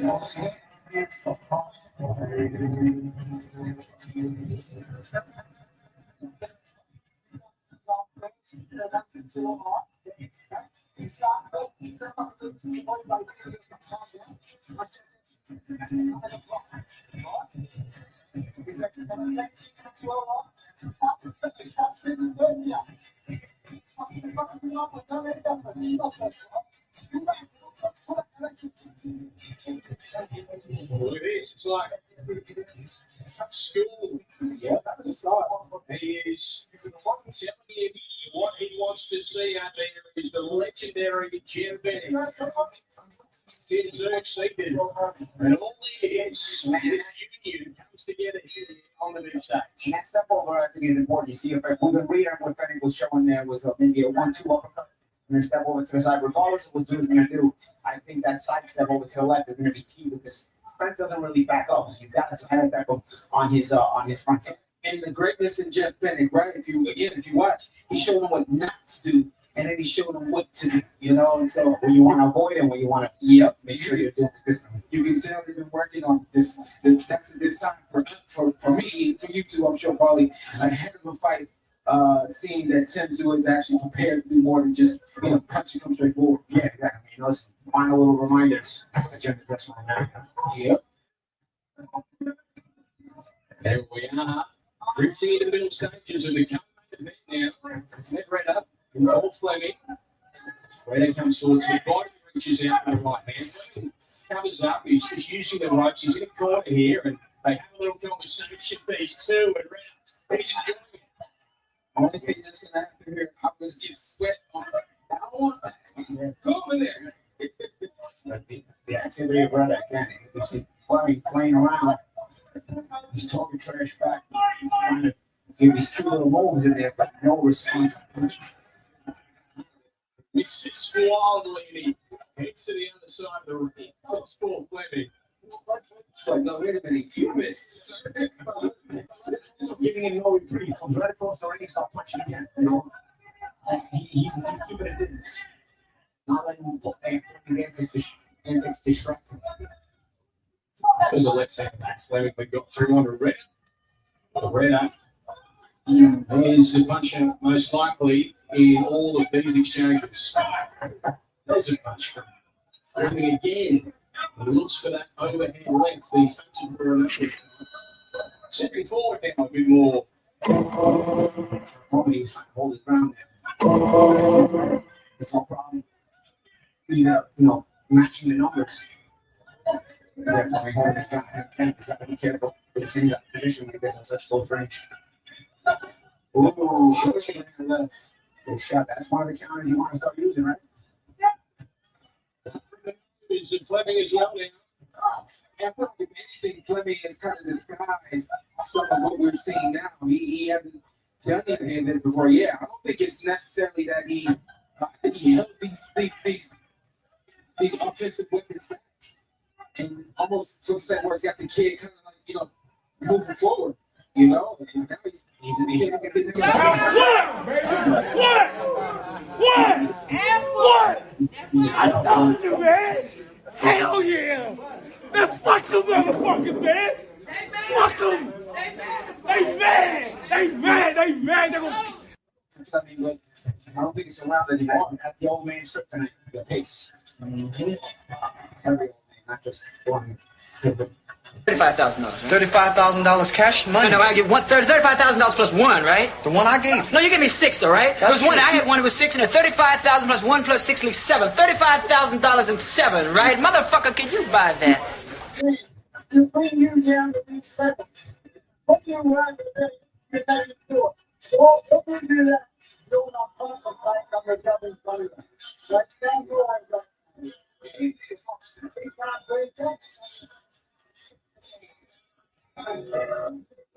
begins to warm it up here. Errol Spence, who is next against Tim Tszyu. Such a significant day. It's very curious. Because how he is he just comes out to his backyard, plays with the dogs, tinker with his cars and motorcycles, goes back in the house. So he's somebody that you look away because he's not doing nothing but the average stuff. You see what I'm saying? Ain't nothing exciting about him. Well, until the day. Said that's his only chance to get down to that level.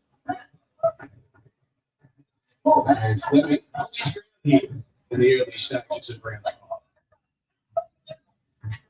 5.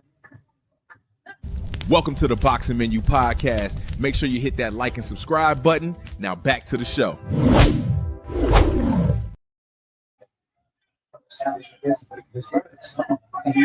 He definitely understands that. The best ever. There's never been anybody as ruthless. I'm Sonny Liston. I'm Jack Dempsey. There's no one like me. I'm from Nairclaw. There's no one that can match me. My style is impetuous. My defense is impregnable. And I'm just ferocious. I want your heart. I want to eat his children. Praise be to Allah. Are you saying now, Mike? Mike? That's right.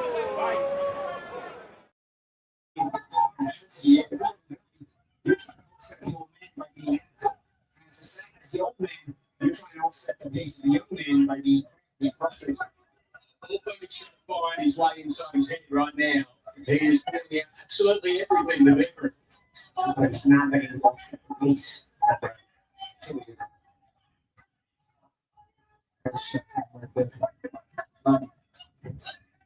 Interesting thing about Fleming, I think that though, like, we refer to his antics, but all that right there, what Tim was just enough to, number one, stop ready for punching, but number two, get rid of this thought process of, I got to do more. You know? So he's going to keep trying to bait him, and eventually it might work.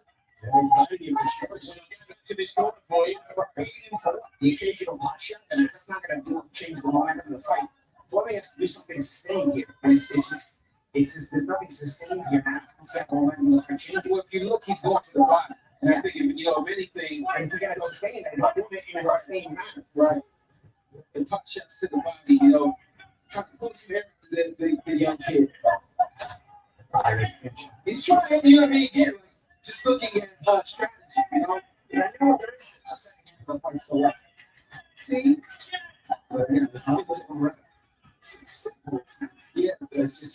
reps, it's activity. It plays on your mind. Because Fleming does block a lot of it, but again, it plays on your mind. Like, man, I can't get this guy off me. It's probably, but there's some getting through here from Redder as he works out with Fleming again against these ropes. Yeah, and even if he's blocking time, the response is few and far between. One hand from Fleming. This is the right hand. Other than Redder. That's the top guy is Fleming. A little scratch on the left on the side. It might be from some of those grading hooks, those check hooks that Fleming is using on the inside with the right hook.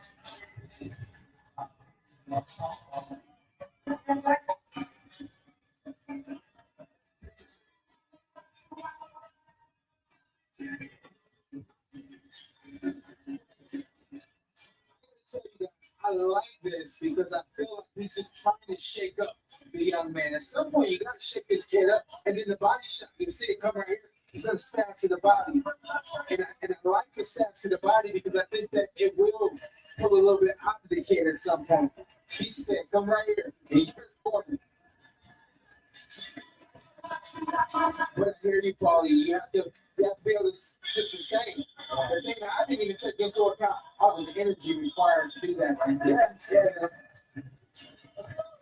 It's funny, but many punches at this stage from Paul Fleming, and well, it's a packed in Syrian City today. It does. Let me spawn it to slow you down. It's like, but you know, the thing is, even if it would use up all that energy, you do all that yelling and the antics, Jim. At least it's avoiding and exchanging that moment. Right, yeah.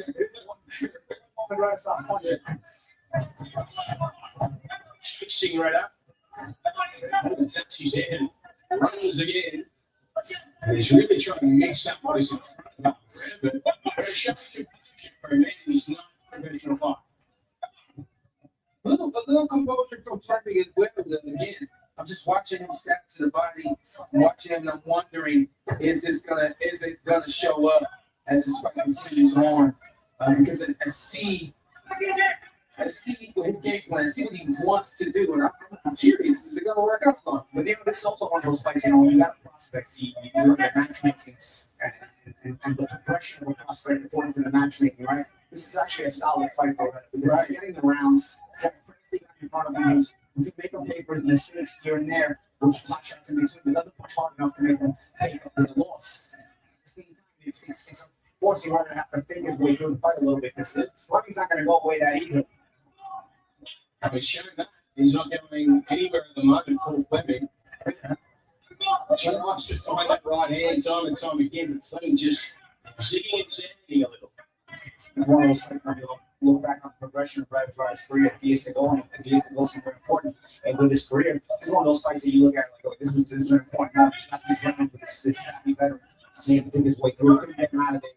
But at the same time, you know, it was a learning night for him. Yes, plenty of ways to grow in boxing. You know, high-level training, high-level sparring. To me, the best way to grow is on fight night. You know, if you have a fighter in front of you that challenges you, and you're able to win, you're able to grab a moments of growth. And like we said, when you say challenge, it's not necessarily meaning a competitive fight. It's a not competitive fight. But still, nonetheless, it's not free to correct. Nothing is forcing him to think his way through. And if he's awakened in some spots, that makes sense. Yeah, very true. Yeah, Fleming goes in again, but he's looking more accurate in these exchanges. Maybe just slowing down ever so slightly is Fleming. As scores with some shots there. And again, in the position he has become accustomed to, he's back against the ropes. And here we go again. I think another lesson for Reda as well. You have body work in this fight, you know? You got to back sit duck on the ropes. Yeah. And get to the body. Yeah. So to break him down, he's not going to he's checking my career. And, you know, he touched it. I wanted to touch it. Touch that body. Yeah. He wants to dig in there. Yeah. See the numbers. And the one side minded, but he'll learn it to go to the left. Yeah.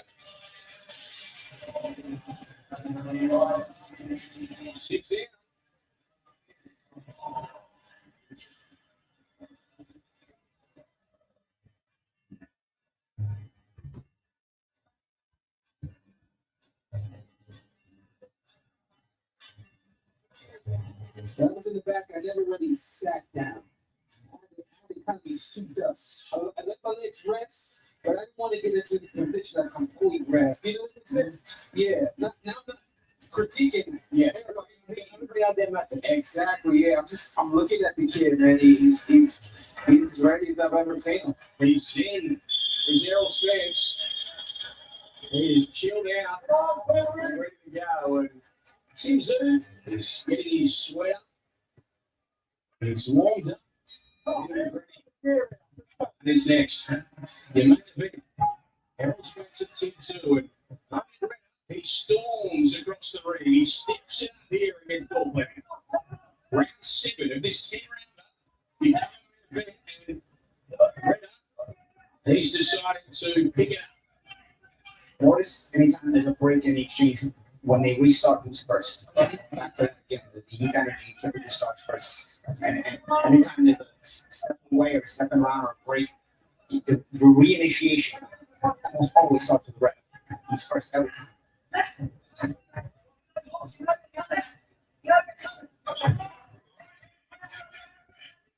The right hand from Red. He's coming forward. Fleming looks to the body. Back into the second, but that's Red steps back for a moment. He leads with that right hand. That's what they want to see, leading with the right hand on the way, and he goes to the body with it there. Does Red? Yeah, they're ready to go back in. That's being It's a shot from Fleming. Left hand. He's looked for that all afternoon. Ooh.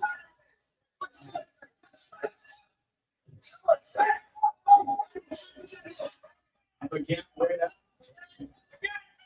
And again, the corner of Red pushing the pace, and again, things like that. They want to get Fleming used to just having to respond and not to initiate. The body shot there from Red. The nose and foot now.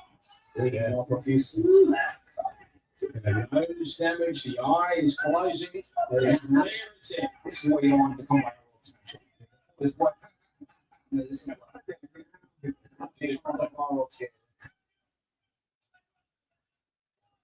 And see blood down for Fleming. And yeah, the left eye Fleming. Some wear and tear as well. Yes, it was.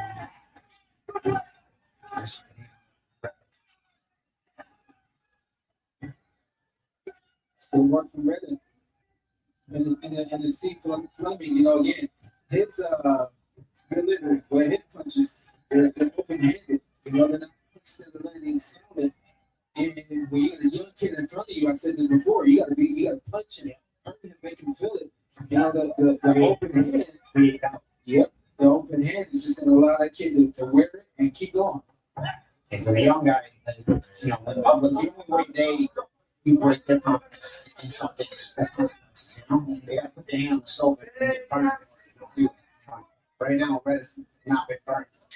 He's not been paid at the price. Well, then he recorded the counters from flat. Right now, it's Phil Fleming who's taking the price. Shots at him. So in the round, he dances back to his corner. Does the young Sydney sider. With things going his own way.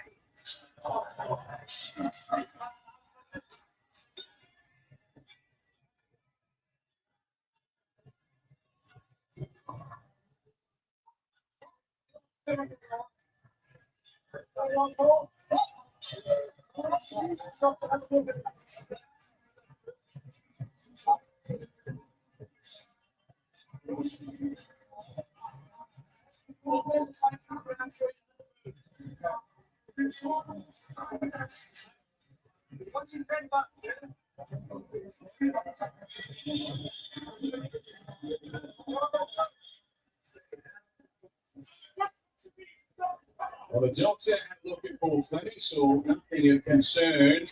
Yeah. Yeah. The call from Red's corner is, let's get across the ring and stop it. That's what they've said. Cut him off and stop it. And Redder is trying to do exactly that. And it might not be a long time left in the life of the mullet of Fleming if things keep going this way. We just when that thing got cut off too.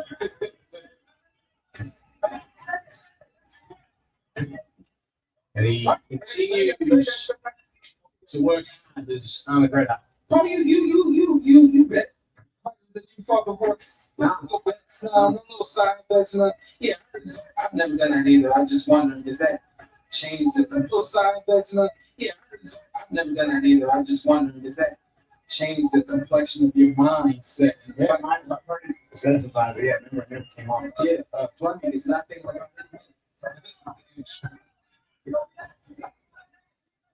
Yeah, but I appreciate the fact that they both had moments, but how they styled them differently. Like the braids, you see, like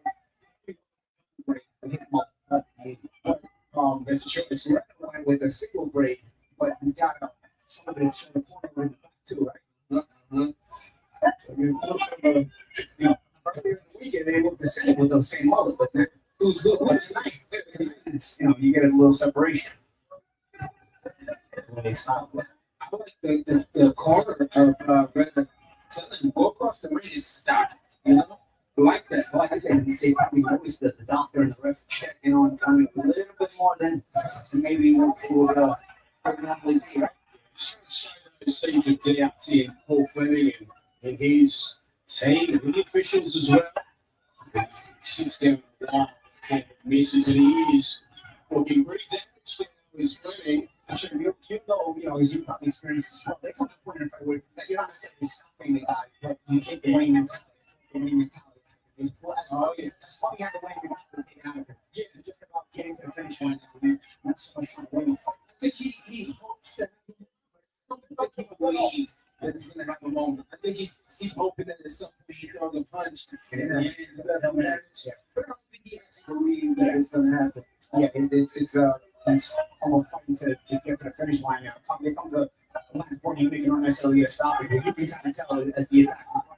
He's more in survival mode. He's going to just try to get to the distance, and he's taking the winning mentality. You pay attention to the complexion of the body language at this point of Fleming. He's basically corner the post. Starting on the rope, saying, you know, let's see what this kid got. You know, the original counter shot from on the right, so that left hand from Paul Fleming, but that won't be enough to stem this tide that is flowing very clearly against him. Paul Fleming, well, he's up and about and he's talking to this crowd that they are not the steps of a man who believes he can win this fight. And I sometimes forget in Australia, the Hail Mary in the NFL, you put a long pass for a touchdown in desperation, all up in the air. The comparison here would be the same thing. They're listening to us over there too, Paul. They're just like home too.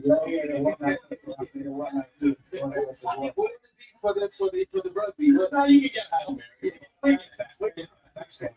Some of the terms they try to say, of course, yeah.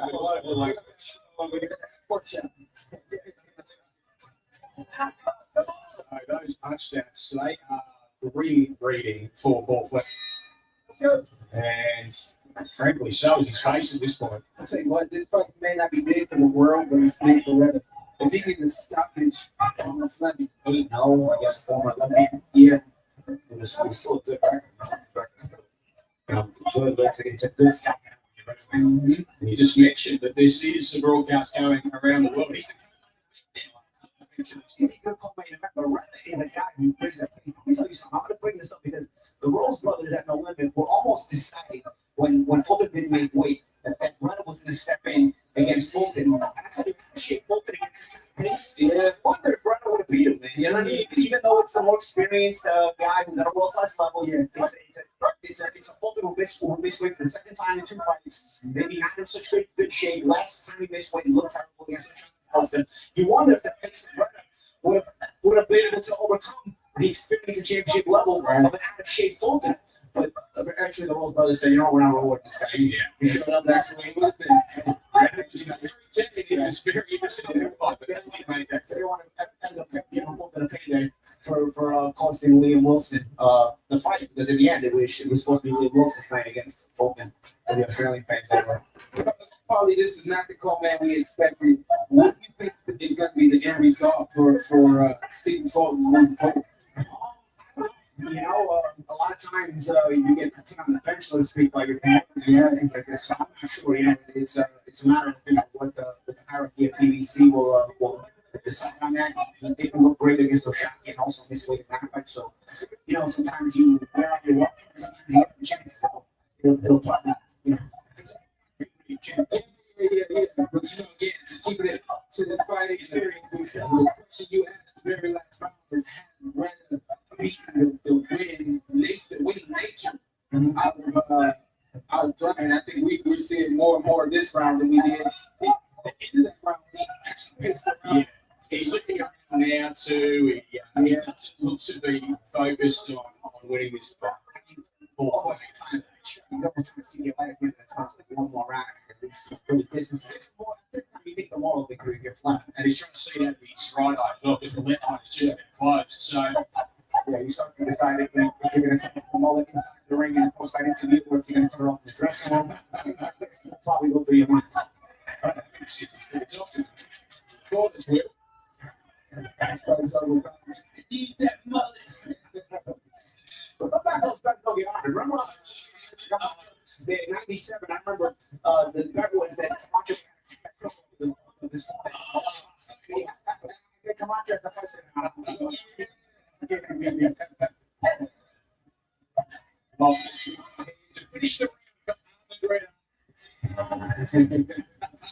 And Reda just coming out to Sean Porter and smile.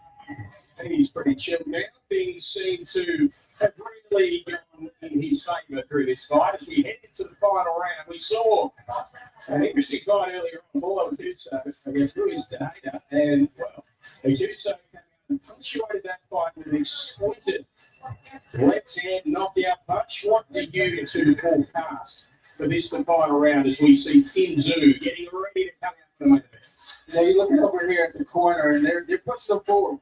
You know, and I like that. You know, it's more than just a win. It's also a statement for Reda and his team. You know, they go out, even if they don't get the stoppage, but just to go out and continue to push it forward and see down. Probably already beat them to the point. Good sign for the kid moving forward. It's much easier to see that Reda will probably look to finish the fight strong, and Fleming is just trying to see the light at the end of the tunnel and trying to get that finish line.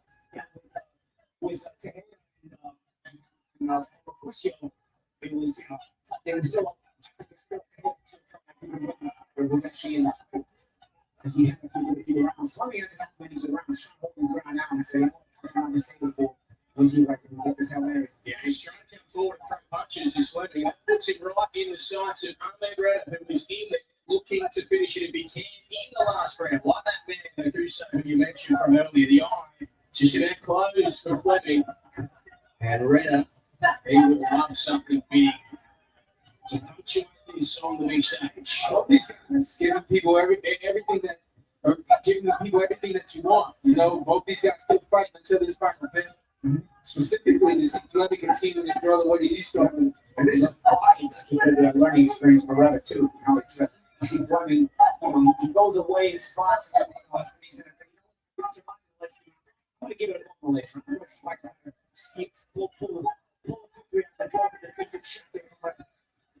As you look at Fleming and Reda straight back with something good as well. And Reda, with his corner calling him forward, is Jonathan on the right hands against the Senegal who swing wildly. Fleming coming forward with some higher round. She's ready to the ground against the this. They surge into this contest in the final round. Fleming bravely. And dramatically. We're going to do what he's coming. This is going to go. The thing is, watch out. Trying to keep the little combinations going. We're going to be careful with the little combinations, though. Maybe use a feint in between them just to get Fleming to throw those wide shots. Fleming's literally just closing his eye and trying to throw them. So we're going to offset by using feint between combinations. In the final minute of this round, he's well and truly ahead. Love a stoppage, but it is Paul Fleming who is desperately trying to find something else. Screen up for us here to remember over the commentary position. It's to just hang on here for a moment. And he smiled, but under with 30 seconds left. Not much of a smile for Paul Fleming. He tries. Yeah, I was gonna say he wants to smile. He wants to. I don't know if he has the capacity. Oh, there's a punch that gets to and opens him up. So it is a left hand from Fleming. It opens up the cheek of rare in this final round. It wasn't the punch that he wanted, but it did sound damage. And at least they'll both finish this one bloodied and damaged. And they will travel to the main event. Man Ritter, defeats Paul Fleming. And Grace. And a mullet will meet its demise. They both celebrate. A shrug though as he climbs up the ring of ropes from Paul Fleming, delighted to have made it the distance. And Man Ritter, he'll get this one. What do you make of what you've seen from him? I was impressed. A guy with only 8 fights to take on a guy who's this crafty, this much experience, and essentially dominate the fight. There are some things to take out of it that he's going to have to learn and improve on. But at the same time, he's also a guy who, only has 8 fights, and to get this in his 9th fight, it is an impressive thing. From a standpoint, he played his role. This is why you gave these kind of fighters great prospect. You don't want them to just go away. You want them to take your prospect the rounds and your prospect to win the fight to learn in the process. And I think that's been done tonight. Try to stay pretty sharp throughout the night. Punches and bunches. I like to see him be a little bit more responsible defensively, but overall, we had very strong performance by Brendan. My only problem, and this is the problem that we have in boxing, at the end of a fight, when you sweat every single round, what do you do at the end? Do you try to close the show? You can't try to close the show, or if anything, just remains in what you've been, it's something to cut. So those are it's funny, man. This thing becomes way more tactical than people even realize. Decision making comes into play, but it's damn if you do, damn if you don't. A lot of times, if you don't go for the finish, people criticize you. If you go for the finish, you get cut. And you should be more responsible. Ultimately, he gets the win and he can take what he needs to learn from this fight. And he went in swinging. He's going to go Fleming in that final round. He didn't close that count. And I'm going to reckon all about it. That was the final round of this one. Check your socials because there's big news in the sports world. No, it's not a blockbuster trade or a big exciting. The DraftKings Sports app is now available nationwide. So if you're anywhere from Florida to Texas to California, you can get in the game at the speed of sports and feel the sweat in all 50 states. The DraftKings experience you know and love, all in one easy-to-use app. Available now nationwide. New DraftKings customers spend $5 and get $150 in total bonuses. The crown is yours. Great.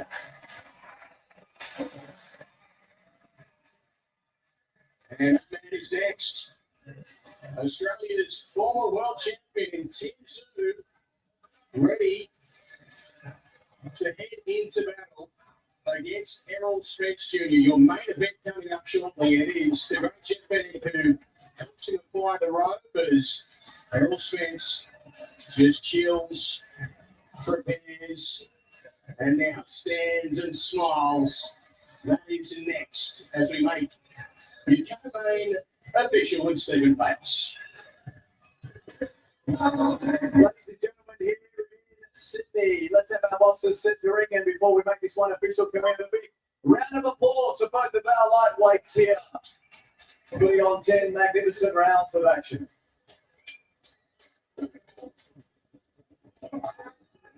Ladies and gentlemen, boxing fans around the world, time to make this one official here in Sydney.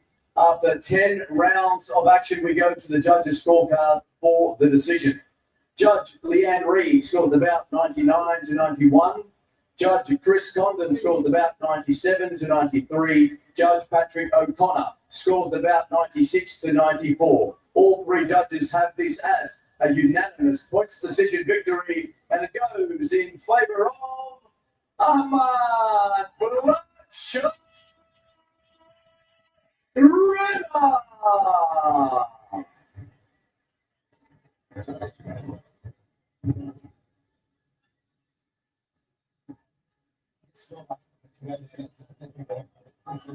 Congratulations to Ahmad. What was just said there with Paul Fleming? He said, great start of the show, and yes, indeed, we did. we started that show, and big shout out to Paul Fleming. He gave me 10 hard rounds, we went to war, especially around 10. So, I might have fought him all the week, but fuck, he can still fight. So, So, with you, right? You put you up as well in that final round. You could have gone out there without a scar. I mean, I was pretty clean the whole fight. And, we touched heads in the last round. So, that's all right. I mean, that comes with the spot. What do you expect? Now, there was a bet in this fight. Someone was going to have to get rid of their mother. Are you going to make him get rid of it? Yeah, that line's coming off. Tune in backstage, it's coming off. But first of all, let me say, man, the training wheels came off. Baby, break your box. Let's go. Training wheels are off. Where to from here? First of all, I got to thank November for putting me on, and Rose Brothers. I thank PBC for holding the show with November. I want to thank all my sponsors for backing me. I thank home, Steve, your man, bro. Sugar, brother, I appreciate your heaps, all my sponsors. Next man, it's on to the next, Whoever wants it, come and get it. I think you saw how it box. There it is, your winner of the main event. There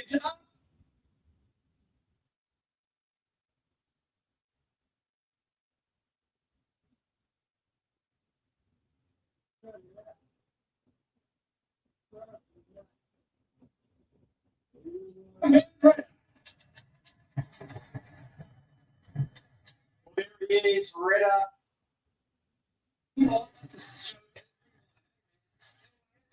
Surgeon of the wicked multiple times to say, let it know you hear something, let it know you hear. He did that tonight, took on a very experienced, wily old cat. And Paul Fleming was just too strong, the work rate was too much, and Flemo showed some shot, and it was flashes of brilliance. Other shots with changes getting involved there with some good shots, and his whiskers are really fine, mate. His whiskers are perfect, and he displayed a really, really good kid of punches. He stayed on the game plan, and he got the job done and just ground there. A hard 10-round victory. This will make him a much better fighter. Now, he's showed a lot of poise. He showed a lot of discipline. I don't know how old the kid is, but again, at 9-0, man, he's got a lot of promise and amazing. I think beautiful future ahead of him. He proves a big for himself tonight, acknowledging that he telling us, I can box. I think that prior to this fight, he may have been looked at as more of a slugger, more of someone who's going to go in there and just throw punches and bunches. He did box when needed to. He did a little in and out when needed to. Much more responsible defense than I expected with the work rate, with the way that the work rate was at that throughout the fight. So I'm impressed by the kid. I hated to see him get the cut at the end of the fight. It's a part of the game, as he just said. So he'll rest up, and I look forward to seeing him again. Okay, after all of that, we move on to all of this. Tim Tszyu, his moment of destiny awaits. He's pacing, he's ready, and Daddy Green, he's got Jeff Fennick alongside him this time around. You had that. What does he do for you in a corner ahead of a moment like this? It's a big moment. It's a massive moment. I think just that invigoration, that enthusiasm, and the confidence that Jeff's going to be able to pump in him. I remember being in the balance this stadium with Angela Hyder walking out to Roy Jones Jr. 18,000 people. It was bananas. They'll give me a shake. And the great Angela Hyder, he's a master technician, and he's probably up there where he is now, farming guns. Who knows what he's doing as well as great world champions. But he's a master, and I think Jeff Fennick is going to be able to put a real amount of confidence into Tim Tszyu. That's what he needs against Errol Spence Jr. Absolutely, Danny. When you talk about ramifications for this fight, I mean, why is it being put on? I mean, for Tim Tszyu, this is the last climb to the world title, something for him. Third time lucky he has. If he loses this, I think his career is just about done. However, for Spence, this is first fight in 1,093 days. However, if he wins this, he looks at the bigger carrots. He looks at maybe a Fedora 154 or 160 world title. So this is a crossroads fight for both men. The loser will be all over for them. For the loser, for the victor, well, there could be big paydays ahead. So let's see if Tim Tszyu can get this done. It's his moment of truth against the truth. Sure, you're very close with Errol Spence. You've had some deep conversations with him as we see former soccer bridge coach Graham Arnold in the Tim Tszyu dressing room. With regards to Errol Spence, you had those conversations all previously. What's he saying to you? What do you feel is the version of him that is here today? I think the version that we're seeing right now, you don't understand what you're seeing. You're seeing a kid that's locked in. You're seeing, we described him as cool breeze. Shout out to our buddy back home. But he's also stout. He's also very hard. He's a rock. And we're seeing a rock right now, pace back and forth. That's what I'm used to seeing. I think we're getting an old version of Errol Spence Jr. And I know that he was asked in the back room, are we getting an old you or a new you? He says a little bit of both. So I'm expecting some wrinkles from both these teams. We'll see what it looks like. What do you want to see in the early stages from Errol Spence, Danny, to show you the best version of him is here today? I want to see speed.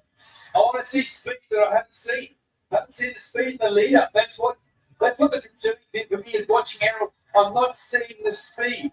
And I won't be surprised if Tim Tszyu, and he's got to jump on him early. But I'm confident my shock is, but Tim could follow him early. Hey, listen, Danny, you just said it right there. If you're going a slow plotting, strong jab, it has to be sharp. It has to be quick, in and out.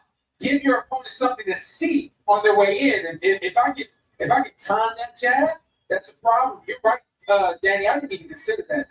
There should be some speed from Errol Spence as this fight begins. Now, Pete, just talk to the stakes of this fight, because we know that there are two guys here at very different stages of their careers who've been through an interesting last few years, to say the very least. But what does this mean to these two fighters? Well, Ben, for me, I think it's the last chance saloon for Tim Tszyu. I mean, if he can't win this, he's had 3 heavy world title losses. If he can't dispose of a man who hasn't fought in 3 years, someone even as generationally great as Errol Spence, but I think it's just about the end for Tim Tszyu. Conversely, Errol Spence, I think he's only got 3 or 4 big fights left in him, but he gets this win, it gives him the confidence that he can propel himself to the big money paydays. But I'll say this, Ben, just in terms of Tim Tszyu today, fight construction is the essence. I think the first 2 rounds, the first 6 minutes are the key, and it's about, he's been too centre line in his career. He's often getting hit. Jeff Phoenix worked on the 1-2, but then get inside, and 3-4 combination punching, volume punching, and that's the key for Tim Tszyu today. He can't be too passive against the guy with a very, very precise jab. As Pete says, those first couple of rounds are so very important. If this fight gets that far, what do you want to see, Sean, from Tim Tszyu to show you the best version of him is here today? I said this before. Fighters always talk about, I'm going to make him feel that 3-year layoff. I'm going to make him feel that he's old and all those things. But then they get the ring and they don't do that. And for the fighters to know that he has intentions on making Errol feel like he's been in the ring for 3 years, he has to literally be on top of Errol Spence Jr. That work rate has to be high. And also beyond that, it has to be offense and defense simultaneously. Okay, to me, yes, he has to be aggressive, but he has to be intelligently aggressive. And we see an intelligently aggressive Tim Tszyu, he won't go down in the first and second round, which I think he's going to do. That's just a part of this game. He doesn't go down in the first and second round, and he's able to take control of this fight at the beginning of it and hope and essentially maybe win it. We start to take those steps, Timmy Green. Talk to us about this moment. You've walked it right here, a moment of destiny for you. What's going on here? What are these next couple of minutes mean and feel like? It was wild when Johnny Green was saying through blue and the crowd was all G'd up, walk out. The nerves will be jacking for Tim Tszyu right now. He's internalizing it, he's handling it, he's staying calm, staying cool, but he's also thinking, this is what I got to do, and I imagine that he's going, the game plan's this, I'm sticking to the game plan. If he's running through in his head what he's got to do, and the nerves and the excitement, it'll just be absolutely exhilarating. Well, let's not make you wait any longer or make them wait any longer. The moment is here. It is time for your main event. It's Errol Spence, heads into. Anytime you get to picture.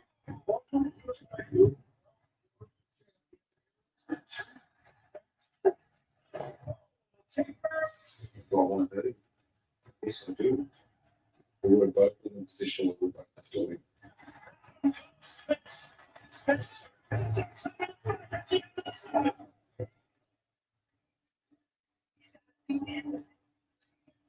Champion versus champion, warrior versus warrior. I actually believe this could be the biggest fight in Australian boxing history. Oh man, I'm not here to shake and hug my opponents. He's no caliber of this fight. He's fighting me, trying to get. It's a different story. So you can't not Fighting somebody I know gonna be what's the 20 most just be easy with the super shots. Looking to do anything to get to his victory. I'm definitely ready.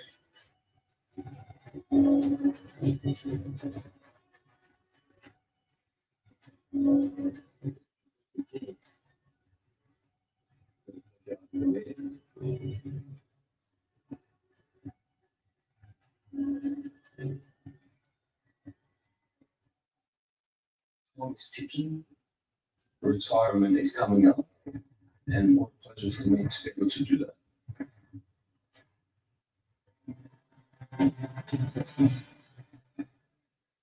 Ladies and gentlemen, the time has come for the bout you've all been waiting for. The main event of the afternoon. Please welcome the boxers as they make their way to the ring. First, one of boxing's and Australia's finest boxing ambassador from Sydney, Australia. Please welcome the former WBO junior middleweight champion of the world, the Phoenix, Tim Tszyu.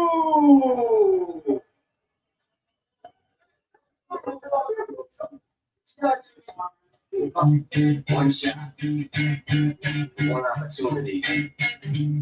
Seize everything you ever want. One moment that you capture, just let it slip. Yo, his palms are sweaty, his weak arms are heavy, his arm and his sweat already.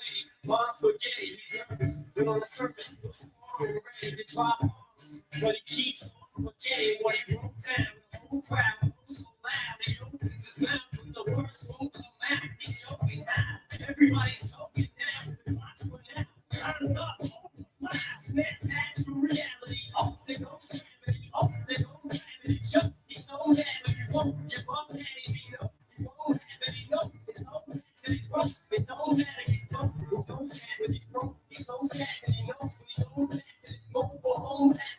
Back to the lab, and now there's no max. He better capture his moment. You don't think I'm That's what you do. It's opportunity. It's not gravity. It's an on again. He's about to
it's international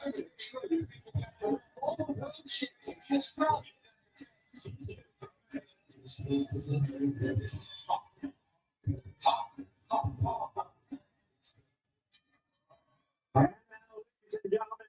His way to the ring at the return of a sensational world champion from Dallas, Texas, in the United States. Please welcome the former unified welterweight champion of the world, the Truth, Errol Spence Jr.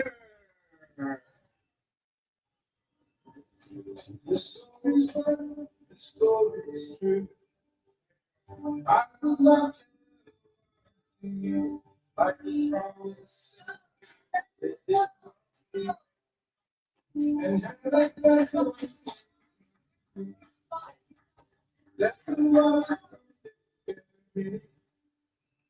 set up on me. Oh, that's to me, the right and great. And choose the way, choose your way.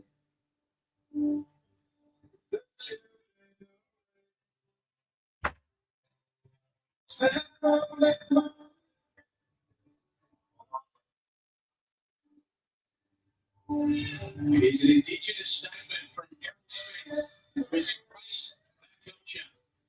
Archie Roach sings into the ring.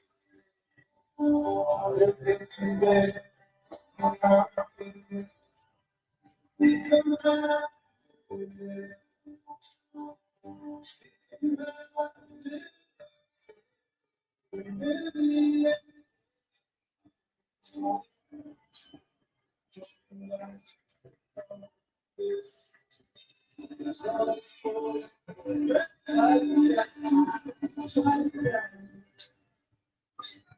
of the best welterweights in modern boxing.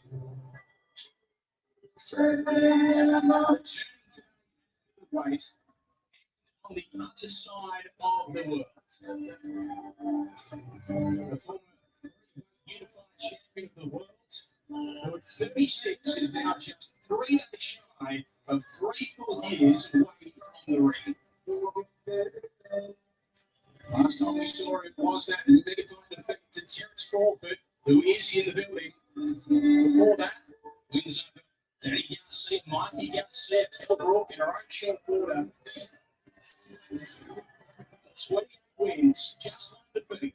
He's a mean pressure fighter, a scintillating southpaw. He's the big fish, swimming in a stream a long way from home, but determined to remind us of the fact that he is the truth.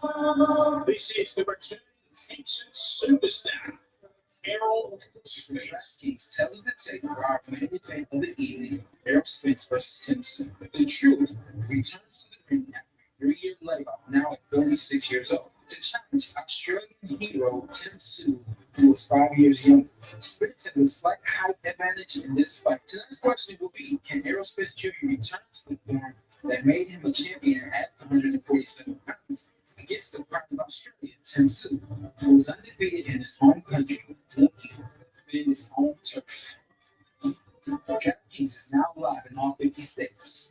New DraftKings customers can spend $5 to get $150 in total bonuses. Just download the DraftKings Sports app and use the promo code PC when you sign up. DraftKings, the crown is yours.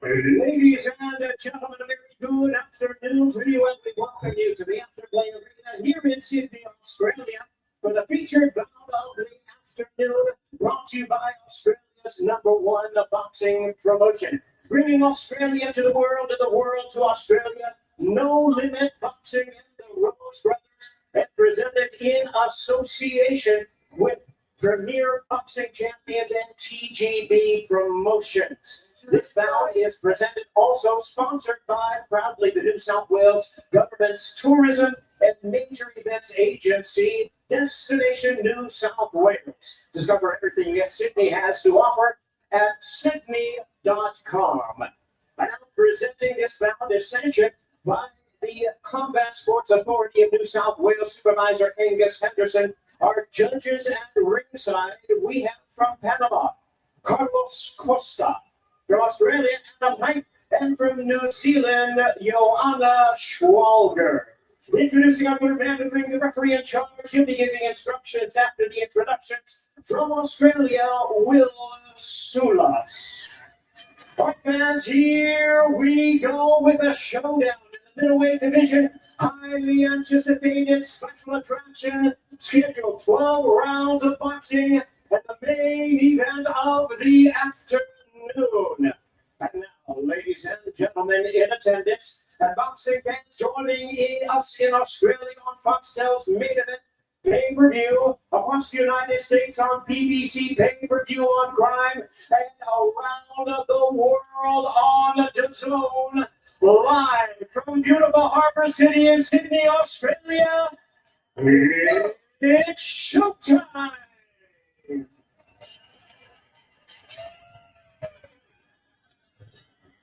Introducing you first on my right, fighting out of the red corner, one of Australia's premier boxing talents, entering the ring wearing white trunks with gold trim, proudly representing its fighting family tradition from Sydney, Australia. He weighed in at 159 pounds or 72.1 kilograms. He is undefeated on Australian soil with a record of 27 wins, 3 losses, with 18 wins coming by way of knockout. Ladies and gentlemen, please welcome the battle-ready Australian Warrior, the popular star of boxing, number 1 Warwick Jr. middleweight contender in the corner.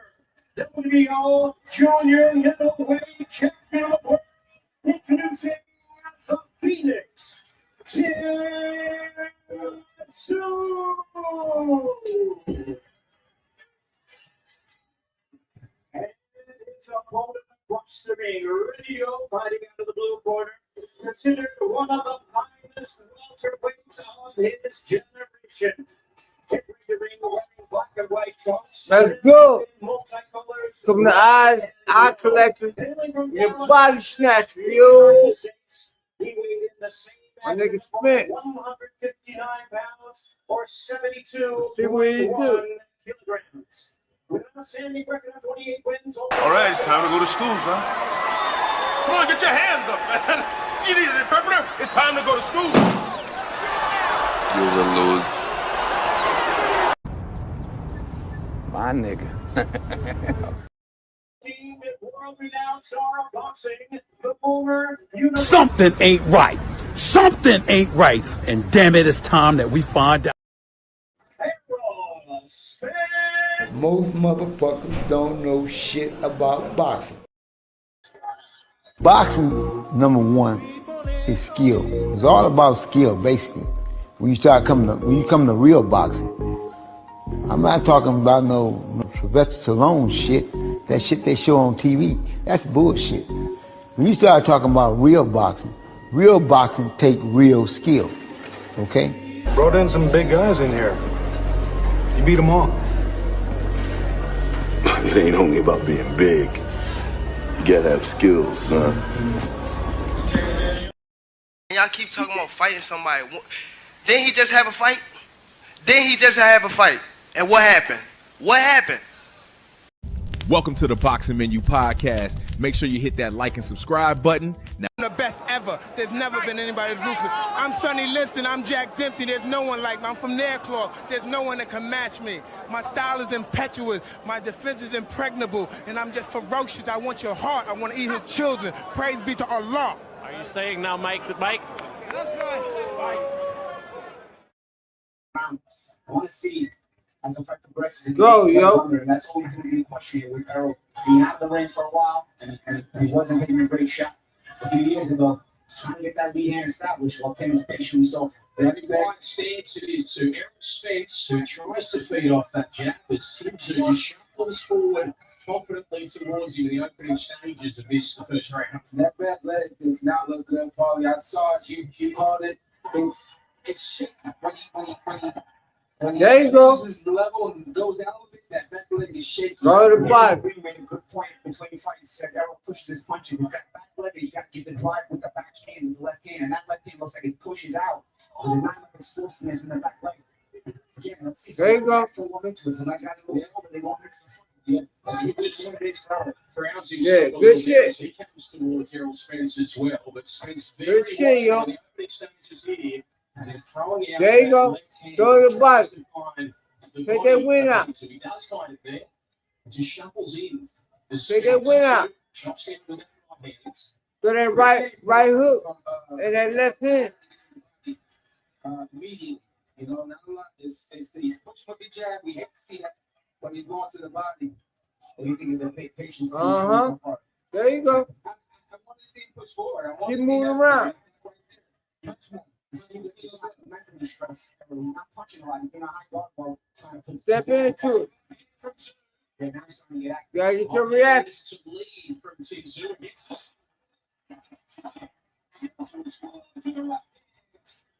Nah, he ain't doing that.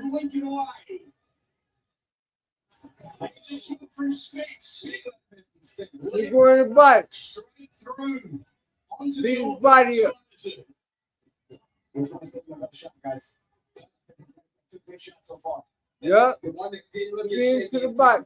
Tim ate that love. You can tell that he felt it, but he recovered almost instantly.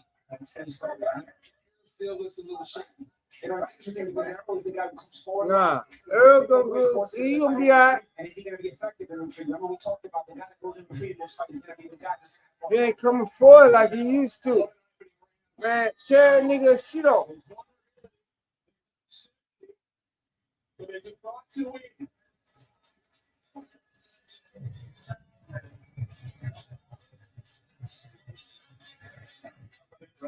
Tim Tszyu listens to the instructions of Jeff Petty for the very first time. And this is what we saw. It's a straight left right there. It's a short right hand coming from Tim Tszyu. That was a very big clean shot. And then right here, it's off balance. Tim doing the right thing. Follow your opponent. Do the right punch. Follow them. Do the right punch. Found his opponent. That's what I'm talking about. And then right here, here it comes right back. Boom. Yeah, got himself to an unsteady moment, and then he came back firing himself. Smart attempt to push him down and not a little exchange, but again, showed that was fighting spirit as well. Said, okay, I'm going to give it a big shot. I got to get you back before the end of the round.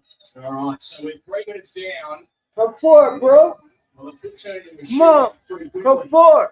Both of them had a big Shoot moment the jab. in that first round, and they'll both know they can do damage. Spence and Tszyu in round 2. Come we got rules. Shoot, right? shoot So to the body. For the southpaw is to circle to your right. Shoot to the body, man. Take his body out. He's giving up all of his leverage by stepping to his left, making things a little easier for Tim. And Tim is stepping over, stepping on his foot a lot and keeping his Shoot to his body. There you go. Shoot to the body. A lot of stepping, a lot of foot jockeying on the ground. Take him away. Doesn't understand that, right? It's like walking. There you go. There you go. There you go. It's like reaching and touching for that light. You don't have to like get that foot. You just have to have that. Know that. There you go. On the outside. And sometimes you might touch it a little bit, and then you just start on the outside. Yeah. And again, Spence tries to find the body. He looks for an uppercut with his left hand. Tszyu chopping in and coming towards Errol Spence. Again, reaches out to the body. Interesting how the pressure Tim is applying is more mental. It's not fight from Tim Tszyu so far. He's positioning himself as a lock and trying to stress him mentally, trying to get him to throw panic punches as opposed to smart punches. He's punching back and not getting that. Tim not giving anything up. How are you right in front of Spence Jr. and you're not giving it anything? Yeah. He's trying to get to the body. He's not smart to get to the body. But my pushes are they panic punches. So if he rushes work a little bit, this Tim is improving. Tszyu again, that looks like the punch he knows to get him on the pocket of Errol Spence. It's more Spence looking to the body. It's more of a sweeping right hand. I like to see him come back to that a little bit more too. Again, punches that you aren't used to seeing. Those sometimes are the punches that end up becoming the money shot. It's your fell in there again. There were a couple of punches that fell down against him. Before this fight started, I said Errol is tight to me. He's pushing with everything. He's trying to punch with a lot of power. He's got to loosen up and use some speed. And before the fight, everybody's talking about Errol with a big walkway. Errol's a big guy, but you can see in the ring, Tim is big. Man, he's strong. He's not pushing Errol back. But Errol's smartly going to the body. This investment in the body, it could still pay off. Oh, there's a shot from Spence. Spence with the left hand again, like in the opening rounds. Tszyu, he wins it well though, and he continues to stand in front of Spence. Again, you talked about the rules. You know, he's a slight step to his right, and then carries that angle for the I will say this: Errol's blocking tactics been more consistent this time. Tim is holding his position, and then it's a good punch shots himself. But if Tim does not make Errol pay for those body shots, it could get a little worried later. Right hand from Tszyu, right is the second rounds. Shoot to the body, yo. Verse 2 is brought to you by. All you gotta do is shoot to the body. It's yours. Shoot his body off.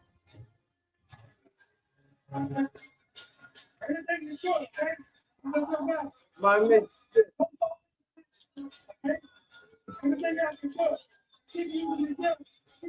Bro.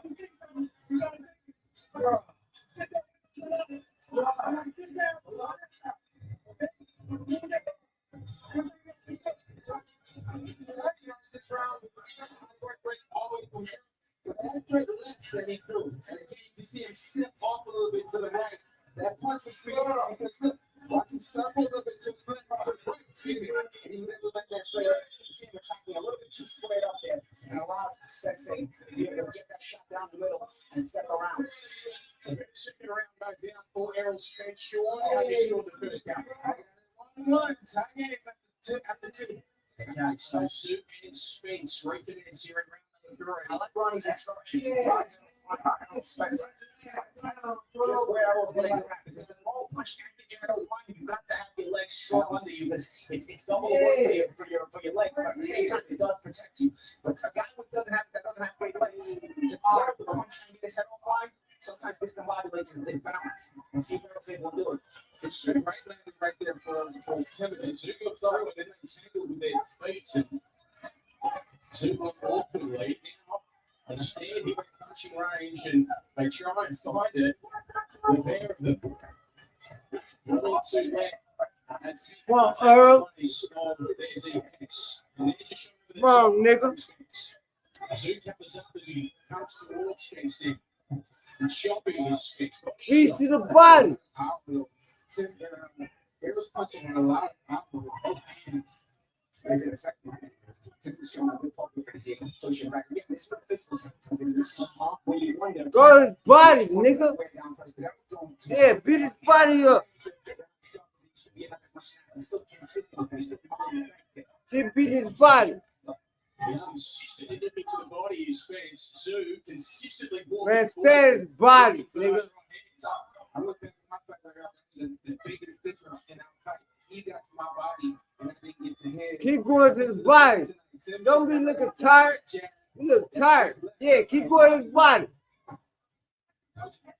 Make him run into something.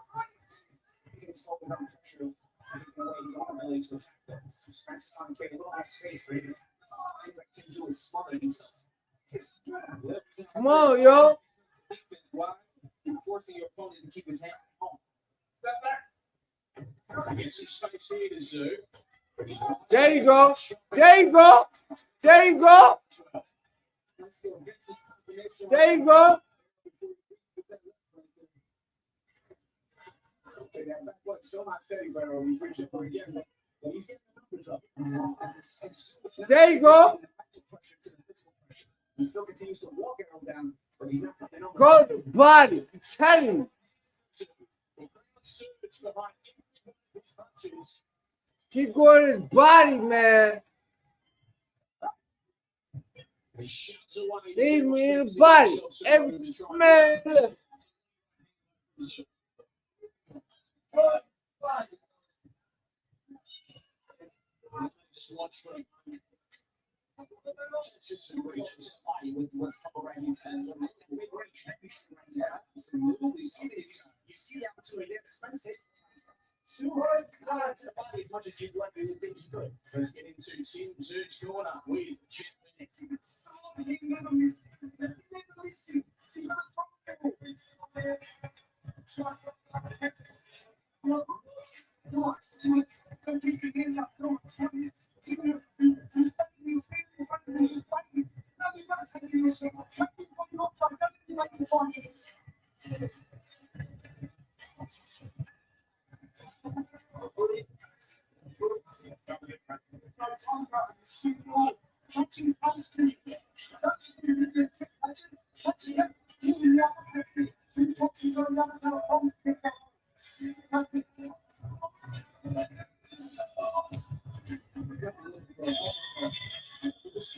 Wants the transition from the mental pressure to the physical pressure. You're catching the shot, but you got to respond now. You got to start, transitioning over, and that's the right instructions for you. Well, Jeff Bennett speaks to exactly what the punch that say. All of the punches in the last couple of rounds coming from Errol Spence. Tim Tszyu, he is right there. He's not as active with his shots as he fires a short right there. It had to be make a miss, make him pay kind of situation. Go to the body. He's a short step. Flip that shit. And then calculate my thought. Man, flip that shit. That's not the shot to the rest before last night. That's better from Tszyu. More activity, more right hands. And that's the thing we talked about. Yeah. There you go. There you go. Go. There you go. Double that left up. The referee with a warning for Errol Spence.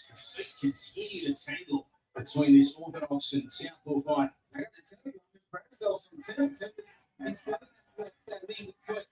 There you go. There you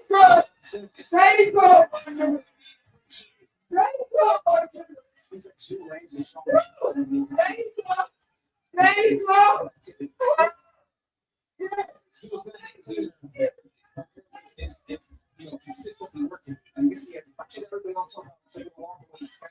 This is still serious.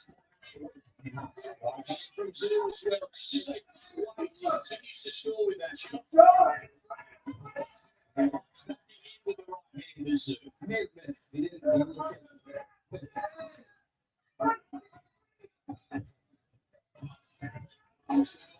It's Spence. Being consistent with that counter. There you go.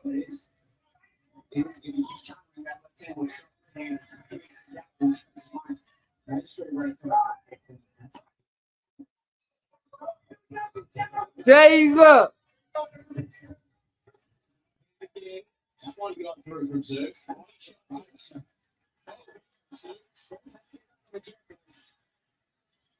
Spence on his toes, and Tszyu comes towards him. Now they get back on the jab. That becomes your There you go. You got it. That jab becomes his defense. He's losing his straight left right there. Errol get back to pumping that jab. Great shot again, Tim Tszyu, Errol Spence. He was the uppercut. He was the uppercut.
The conversation ongoing in the Tszyu corner. The king of Tszyu is here. So is Terrence Crawford. And the crowd acknowledge him as we hit round 5. Some water in the corner, the Tszyu corner. He's not going to do that, don't you? It's certainly been a specialty here today. Come Where are we at just now? Do you feel Sean in this one? Again, I got it tied up before. I like Tim. Errol's energy right now. He's pumping the jab the way that Ronnie asked, and he's also slipping around Ronnie asked. Body shot from Spence. He's looked so good going to the body when he has. Tszyu brought it back to him in the previous rounds. He has made that investment as the American. Errol taking a small step back. But it's almost like he's in no man's land. He doesn't really know what to Throw the body. Keep going to the body. Considering that he's done that job fighting on the back foot, but he does look awkward along that place at times, so he's going backwards. Good combination there from Spence. Again, Tim's going back to not responding, even though he's trying to fight. There you go. Beat that body up. Pressure again from Spence. Strong in the previous round, but Spence is firing nicely in this. Body shot from Tszyu. We got an older Errol. He's been out of the ring for 3 years. The Errol that I knew, he would punch and keep punching. There was no smothering. There was no 1-2 and we're done. This kid used to punch and punch and change. Errol, you know, had legs. This one's legs ain't so start younger. I mean, he's fighting a brave fight, and it's effective in those spots. It's a close fight. But I also feel like Tszyu was also letting him live more than he should. He could cost, because Errol still regardless, he's investing in the body. And you don't know how that pays later on. Spence turns right-handed for a second and it goes back to lefty. Shoots a nice left hand. Yeah, good left hand it was from Spence. He's back investing into the body of Tszyu again. I feel the exact same, Paulie. I feel like Tszyu almost allowing Errol to live. He's not firing. Yeah. And Errol falls over that front foot a lot. Again, it's a testament to the legs. It's not being there. Used to be. The Tim not making him hit with those up with the uppercuts. And all 2 calls. So the final 30 seconds of round 5 here. Both go into the body. Spence really digging in.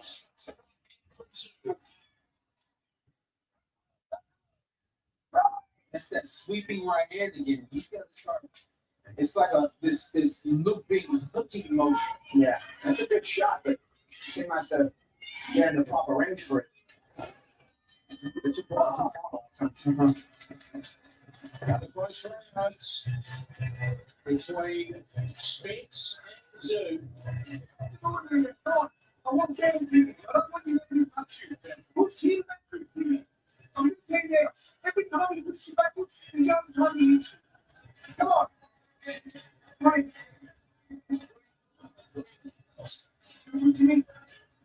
Timmy, come on. Come on, leave it. To that game, you can turn your hands. You stop it. Use it. You don't get a ball. You have a rough touch. Fight, Timmy, fight. You would be. Come on. That's what we're doing. He was going to come out there. You know, come back. You know it. Come back. You come on. You guys know the story. Yeah, shots of Errol Spence. They have been significant in this fight so far. Is that looping right hand? That's sweeping, as I call it. Right hand. It's a good punch, and it's landing right there, just on the jawline. Spence with the nice combinations in that round. That was the best punch of the fight landed. The best punch of the round was landed by Tszyu. So full round that next round. Fennick again showing why he was brought on and the instructions there. Trying to get him to have that and be the man in the ring. Go to the body. Go for it, let your hands go. Go to the body. Short right hand it was from Tszyu. Ref let Tim use that mean hand as a measuring stick. Some refs don't like it. See, sometimes yeah, it's got to be close and it has to be working. you sit down. If it's out there, can't stay up. You go to the body. They struggle for position again here in center ring. Go to the body. Look. Over the top. Spence puts the body shots away for a moment. Look at that shit. He gonna knock Tszyu out in there. Another thing we see from Errol is what? And just it's shot. So it's what's around again. The 3 rounds again is it saves that way. So we tip with Spence. He punches to the body. He looks so good. The right hand is thudded through from Spence to the body of Tszyu. And disguises that right hand and pulls it through as well. And there'll be a warning here on a low shot from Spence here. Well, pull through. Knock him off.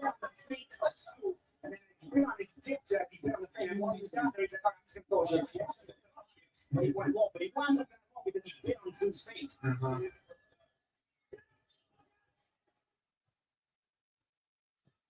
Oh, you're spitting.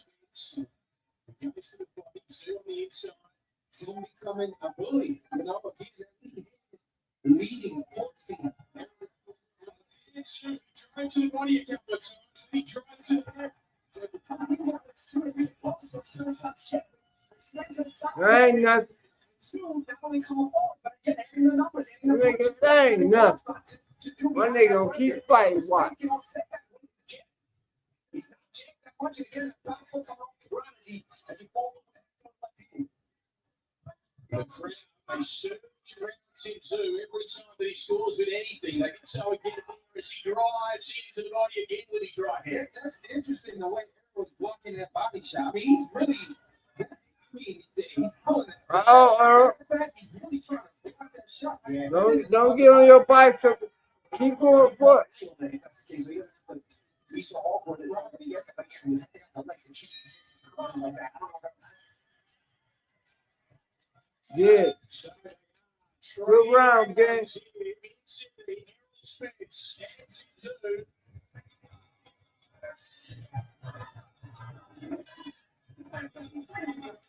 Yeah.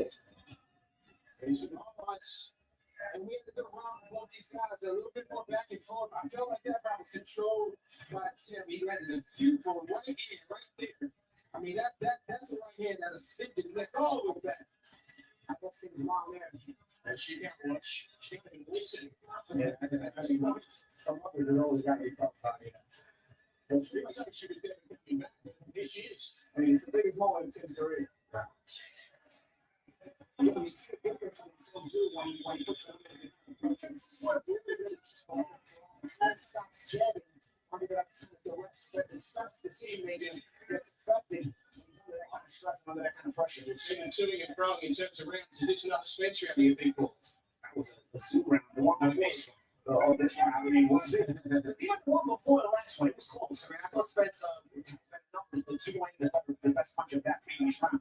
Last round, the one that just ended in full suit. But let's see if Spence can get back on his jab or if Sue's bringing that forward momentum. Looks to be some forward progression for sure. Yeah, I always do. He is pouring shots in towards Errol Spence. That's up there dramatically for a moment. And there's a counter right hand to Brazil.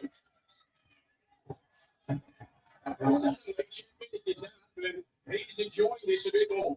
Oh, he wants this. This is where Tim Tszyu lacked a little bit in the last couple of fights. Is when he starts to take advantage of the fight and get the advantage. He doesn't pull the trigger to the next level. He doesn't work another gear and wants the fight. And that's what Freddy wants to see. He's taking control of the fight.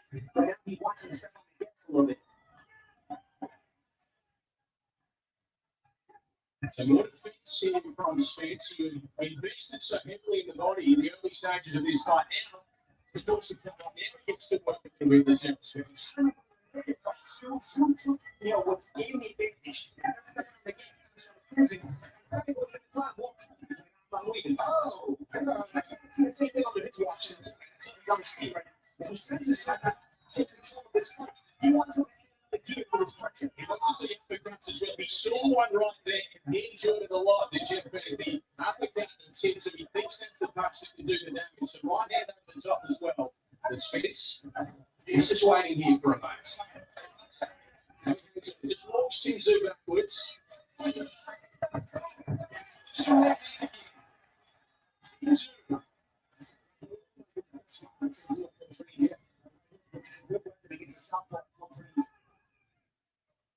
I'll tell you, I'm ready to rush ready. I hate that right hook, but ready to rush.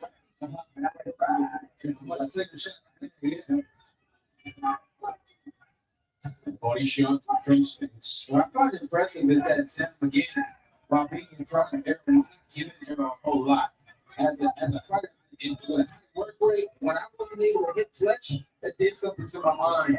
I'm seeing Spence now be more retreat. Yeah.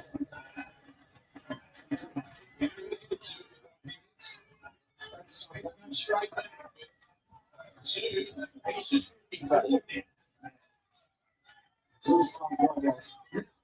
Pretty cool. Because he's stepping around, but you know how to work off him. Yeah. Because he was backing up what? He was backing up with the jab. But his jab is not as consistent because he's not even backing up so much. He's right backing up and then you have to fight where you fight on the back foot. He just moving back. So they're going.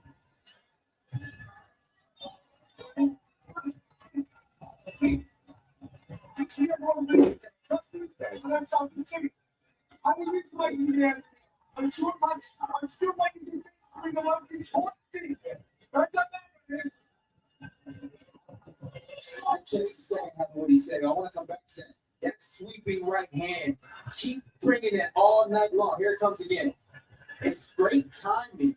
And it can be timed when Errol uses his jab. Why? Look at his hand as he jabs. That left hand comes down. It's not a boss jab either. It's a jab where you just and Tim is able to walk through it and block him off the head with right hands. Regardless of what Fenix said second, the first thing he said was very, very crucial. He didn't want to be here anymore. This is a 36-year-old Errol Spence, and for 3 years, is now in deep water. This is where you start questioning yourself as an older guy. Did I come back for the right reasons? Did I come back for a good reason? What am I doing here?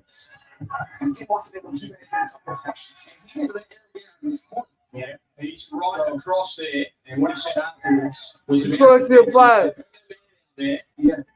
And there is a shot from Spence over the top with his Man, knock this nigga out. And he goes again. He sits down a couple of those. Does Errol Spence and again? Shot from the small stance. That's the opposite of Tszyu right on the opposite stance is this Spence right. It's a good shot because it works on the opposite stance. That up with the back hand. Three of those to start this round that Errol Spence as Tszyu goes into the body. And Spence is trying to make a statement here, but not holding his ground. Let's see if he's able to, or Tszyu goes back.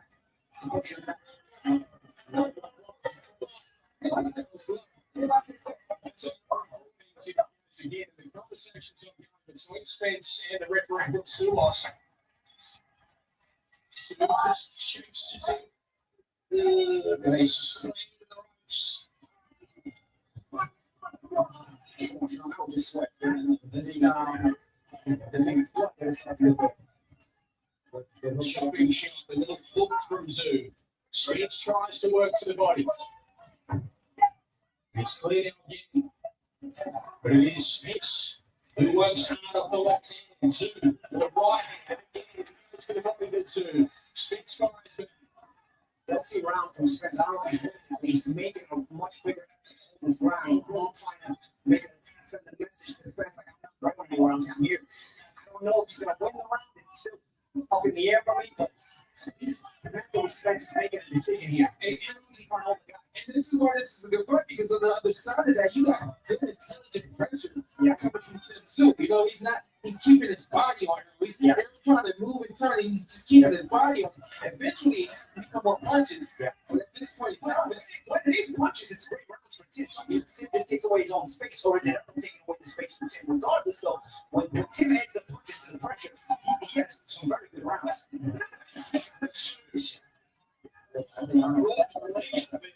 That's all Spence. He just ripped in with his left hand to the body. Spence has had success with his own left hand. He evades for a moment, and he continues to do so. Oh, there's a good punch. When you fought,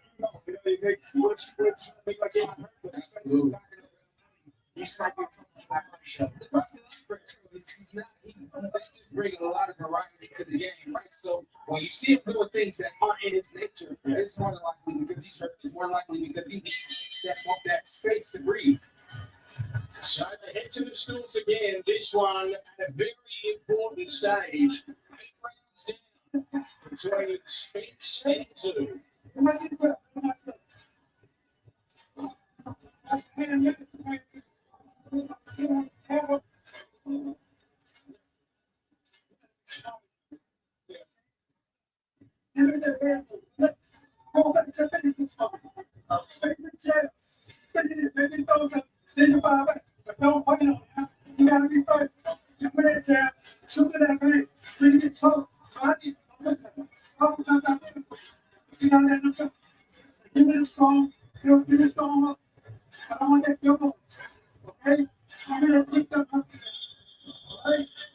the numbers on the punches look closer together, but the investment in the body from that man, Errol Spence, is significant. Are you scoring it, Sean? Oh, man. It's a great question. That 1, 2, 3. I'll let you count it. As these two get back into the battle, Tszyu and Spence. I think the next round, the questions are really good. Spence is second round. He had a better round than he had the last couple rounds. I'm still not sure he won it. But I can appreciate his effort. I don't think he won the round. I got a 5-3 Spence. I'm sorry, 5-3 Tszyu. Okay, so 5 rounds to 3 to Tszyu, according to Sean Porter. And chipping now is Spence and Tszyu. I'm not going to let Tszyu Spence again. Yeah, in that position a lot of times in this fight. And Tszyu did find him once with the right hand, but he's chased every time. Yeah.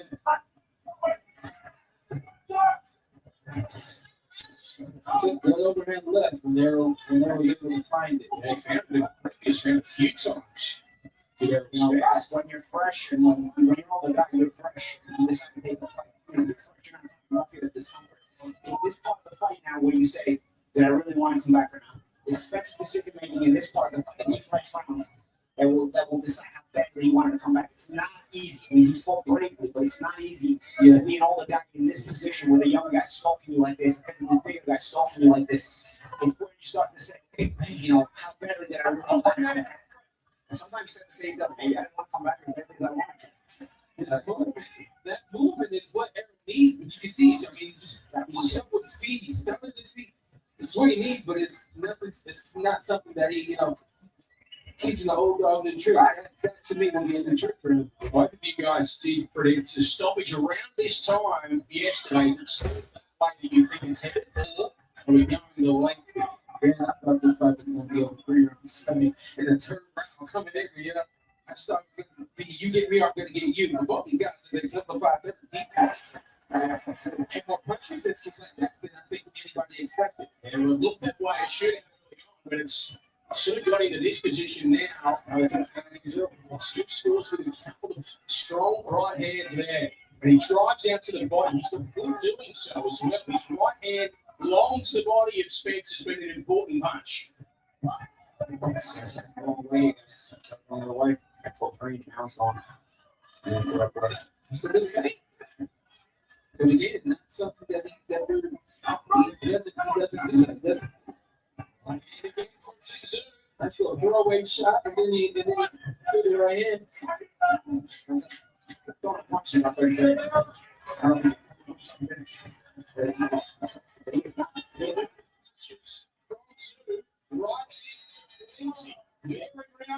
Tim Tszyu, some strong moments to end the round with his powerful right hand. I think don't punch the leg. Sorry, no exactly around.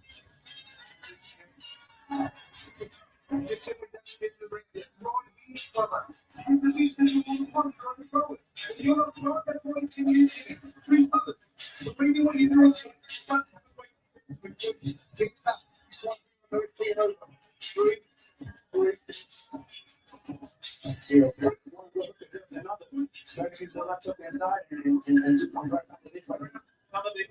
Backhand hooks.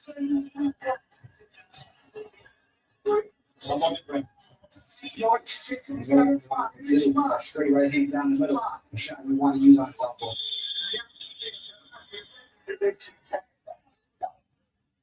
That's what Benny wants. More of those right hands. Tszyu. There was a noticeable dip in activity from Errol Spence in round 9. Let's see what he has for us in 10. Oh, here's that. Right drive to the body. Can Spence get back to the body where he had so much success? So, like, if anything, Tim might feel like he has where he wants him. I think there's going to be more offense. More offense than Spence to the body. Still to the right. And he drives to the body of Spence.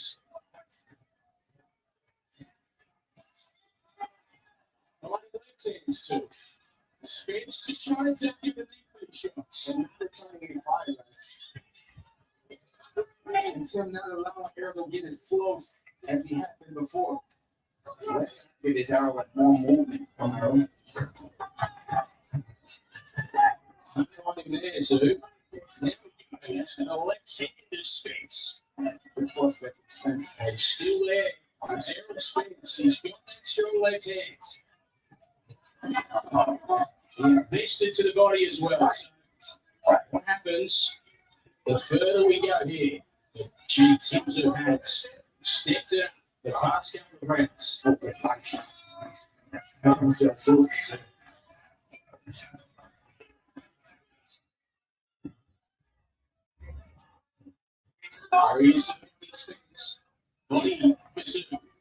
he expects to look on shots, not take the initiative, but take a break. He's looking to like the take a break. And I think so. Good shot there from Spence. But Spence has to do more things. He has to try to follow up. side of that quality is Tim is allowing Errol to dictate the pace. He can't allow Errol to dictate the pace. He's got to stick with the front foot and keep punching. Jabbing to the body, finding his right hands. He's Spence. He's been much more active the last 30 seconds or so. Finds it. Spence is not able to be active. See, it's more of this now. It's more bouncing away from the face. So, I'm trying to go back. See another shot right here there. 30 seconds left in round 10 of this 12 round. Honestly, with a jab with the right, the jab as much as especially right now with the lead hand of Spence down, he's tired. This is a good chance for the right hand to use that jab effectively.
Spence and stay afloat essentially.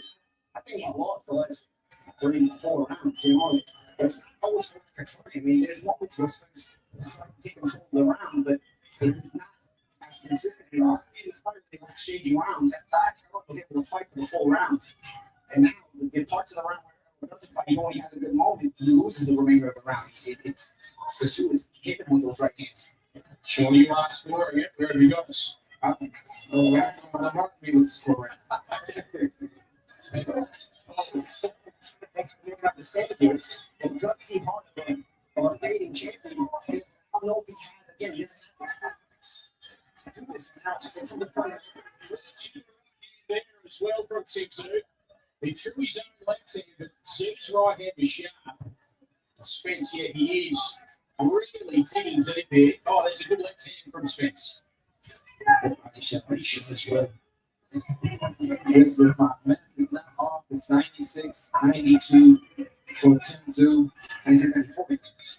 Yeah, that's it. Working Spence here in round 11. Then he's acknowledging Lonnie Shields' instructions.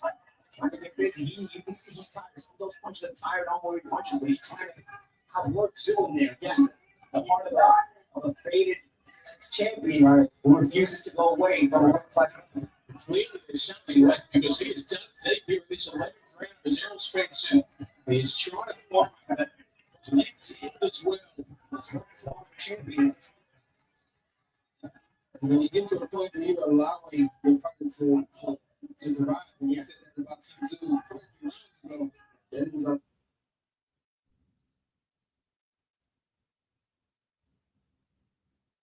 Allowing everyone to get off. Because this is up. He's just as tired as he was before. His team a little bit more and taking advantage of the lack of activity from Tszyu, who's not back to trying to put pressure without the physical part. Yep. Walking again for Tszyu. Working. Finishes it with conviction. Sports order. It's with success.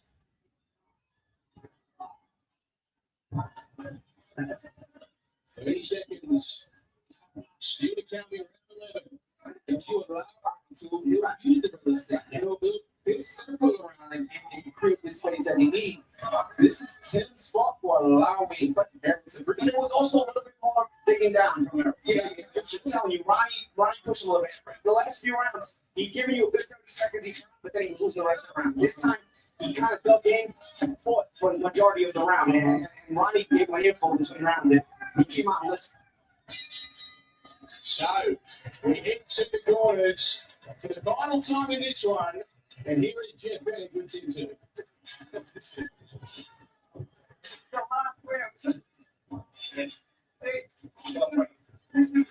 He's going to try to come away. He's flat. Hands up. You want to punch. Have this guy in the defensive mode when he's running up. He's pretty smart. Lots of punch. Your hands beautiful. Stop catching. Just stay on it. 3 minutes. 3 minutes. I am trying to fix good way. Right now, that's it. Hey, we're going to get these guys. Okay? Oh, what? It's in there. Last one. Take this one. Okay? So let's go ahead and take it. Right? Stay comfortable. Get out and nothing. Very made. Both fighters hit to battle for the final 3 minutes of this one. Errol Spence and Tim Tszyu. I thought there was more urgency in the corner of Spence. There was urgency in the corner of Tszyu, but it was also a half a play safe from the active kind of speech. I think both guys should on the safe side, be on the safe side to win this round. Spence might need it a little bit more, and Ronnie's instructions show that. Yeah, I'm reminded of my fight where I said, man, the round that I got knocked down, somebody's got to get knocked down here. This fight is too close. I feel the same for this. I feel like we know that Tim is winning this fight. However, there have been some swing rounds in between. And I think if there's a knockdown either way, it's simply the way this round is starting, though. From Tszyu. Set it up off his jab as well. He's jabbing more, at least using that left hand. Here's Tim Tszyu to try and set things up here at the final round of this fight. Errol Spence middle of the round now. To his left. So just squeeze up here for a moment. After the first part of the round, we're going to say the second hit. Or old man, as a good saying, the old man fighting for the spots around, but trying to be more convincing of the last full round. You know what? It would be beautiful if Errol knew what he was doing and what he was trying to set something. I'm saying that hopefully Tszyu's feet is applying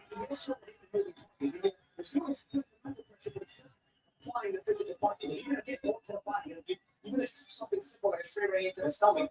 That's more.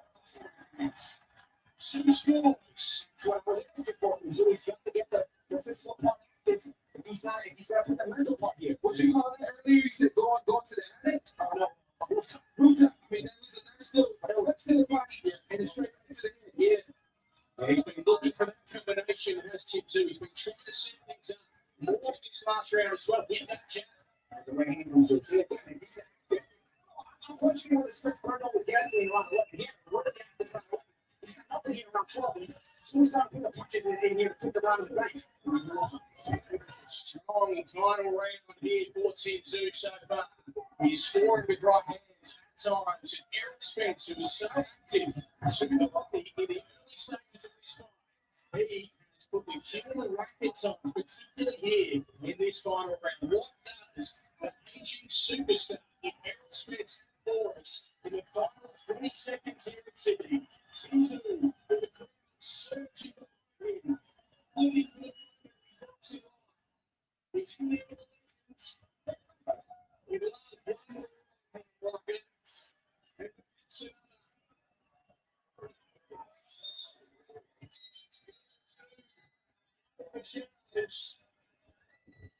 And going against this, Spence in Sydney and Tim Tszyu, 12 rounds. It went up and down. We went the length. And there is an embrace between the fighter and the two champions who look very content with their work here today. I hate the word this way, but it is the proper terminology only because Spence but he gave round 12 away. He gave round 12 away. He didn't fight round 12 at all. But again, it's not the same if 25-year-old gave round 12 away. He fought so hard in round 11. it's very demanding to go out in round 12 and do the same thing at that age after a physically demanding fight. I'm not making excuses for Spence, but the tournament is too hard. They gave the round 12, they gave the round away in round 12. If they come to the fight, you're gonna get this older Spence. And he hit the wall. I think he hit that wall.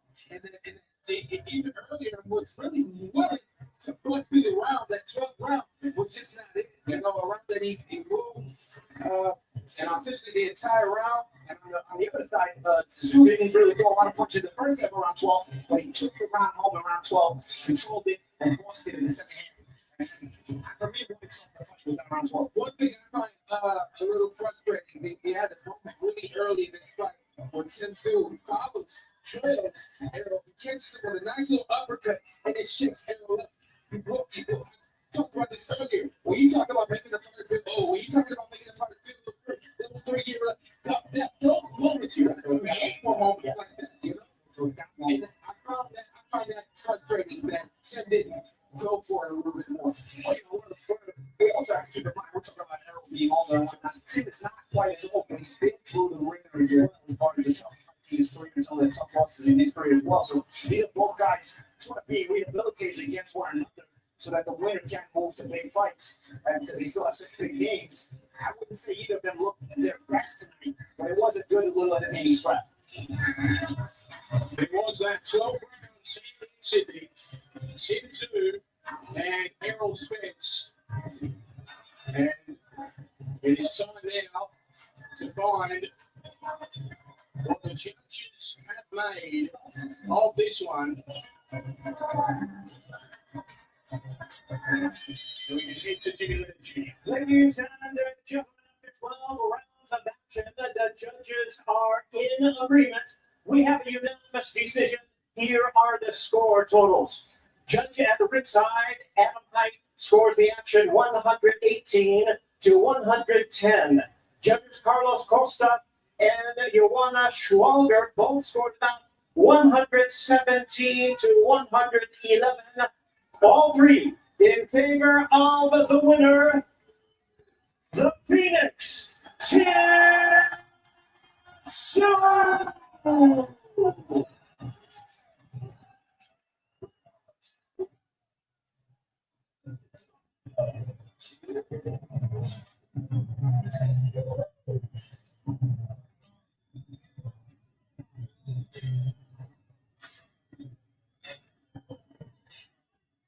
Tszyu, we know the journey that you have been on in recent years, and now you've arrived at this moment. Tell us what it's like to be you. What's my mother? No.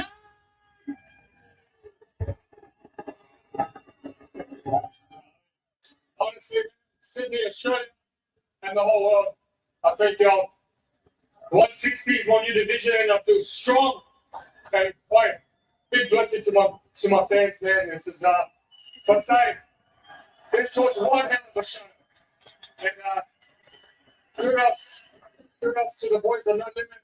Kudos to my team, my sponsors, and everyone there. I thought the Tony Anderson win was good, but let's go party! So many big moments for you as a professional boxer, but is this against a legend like that? Is this the best of it? Yeah, 100%. You know, like there was nights where actually, you know, I had sleepless nights thinking about, man, am I in my depths? What am I gonna feel like facing a legend like that? You know, but man, it was one hell of a show, and I understand why he's one of the greats. You had to dig deep in this fight. He made an investment in your body early on, but where did you go to continue to search and to get to where you got at the end? You know what? It was advice from Jeff Fennick. Get in there. You know, the two greats are trying to replicate with Kosh Tszyu and Jeff Fennick. You know, if I can get half as good as them, then I'll be sleeping as a great man. You've just done something very, very special.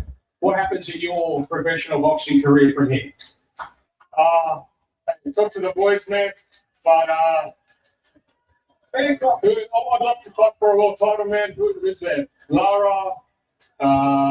Yeah, guys like that, you know, like that's where I'm aiming for. You know, I want to win a world title, but I got to say, beating a great like Errol Spence tops any world title off for me. And just finally, a word to all of these people here and all of those who are watching. A special day for you, but a special day for boxing. Sydney, Australia, the Tszyu legacy is continuing. I wish I could stick it up to a lot of people and say, I told you so, but yeah, I told you so. Rapids. And then if we could, a word with the legendary Errol Spence. Errol, congratulations on your performance here today. Tell us how you saw this fight. What happened out here today? It was a good fight. Congratulations to Tim, Jeff Bennett. Shout out to everybody who came out, man. It's been a great event. Everybody treated me well. No limit promotion, treated my family and myself real good too. I appreciate everybody for coming out. It was a good show by Tim. I answered a lot of questions for myself. Now it's time to go home with my family and you know, start a new life. So is this the end of the road for what has been a glorious professional career? I think, yeah, for sure, man. I got my faculties intact. You know what I'm saying?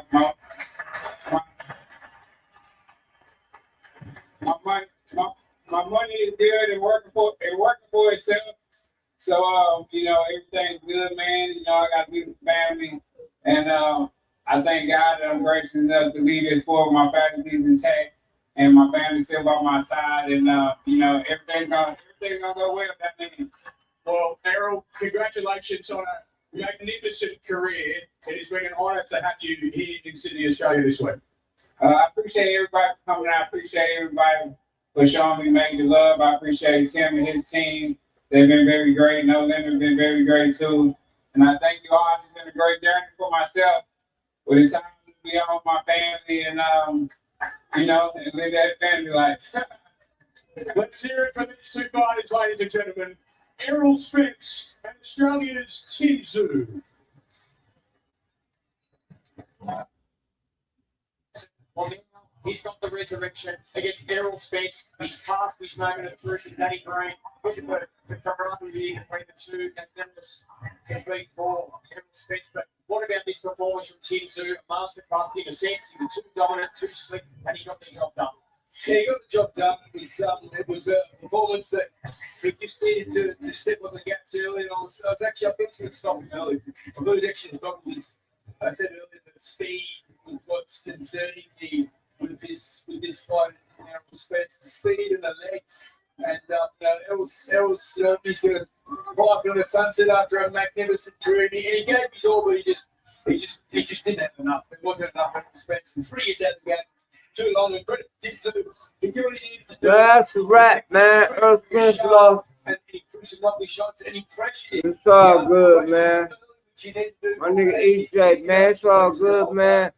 It is what it is. See my dog, I fuck with him, but Tim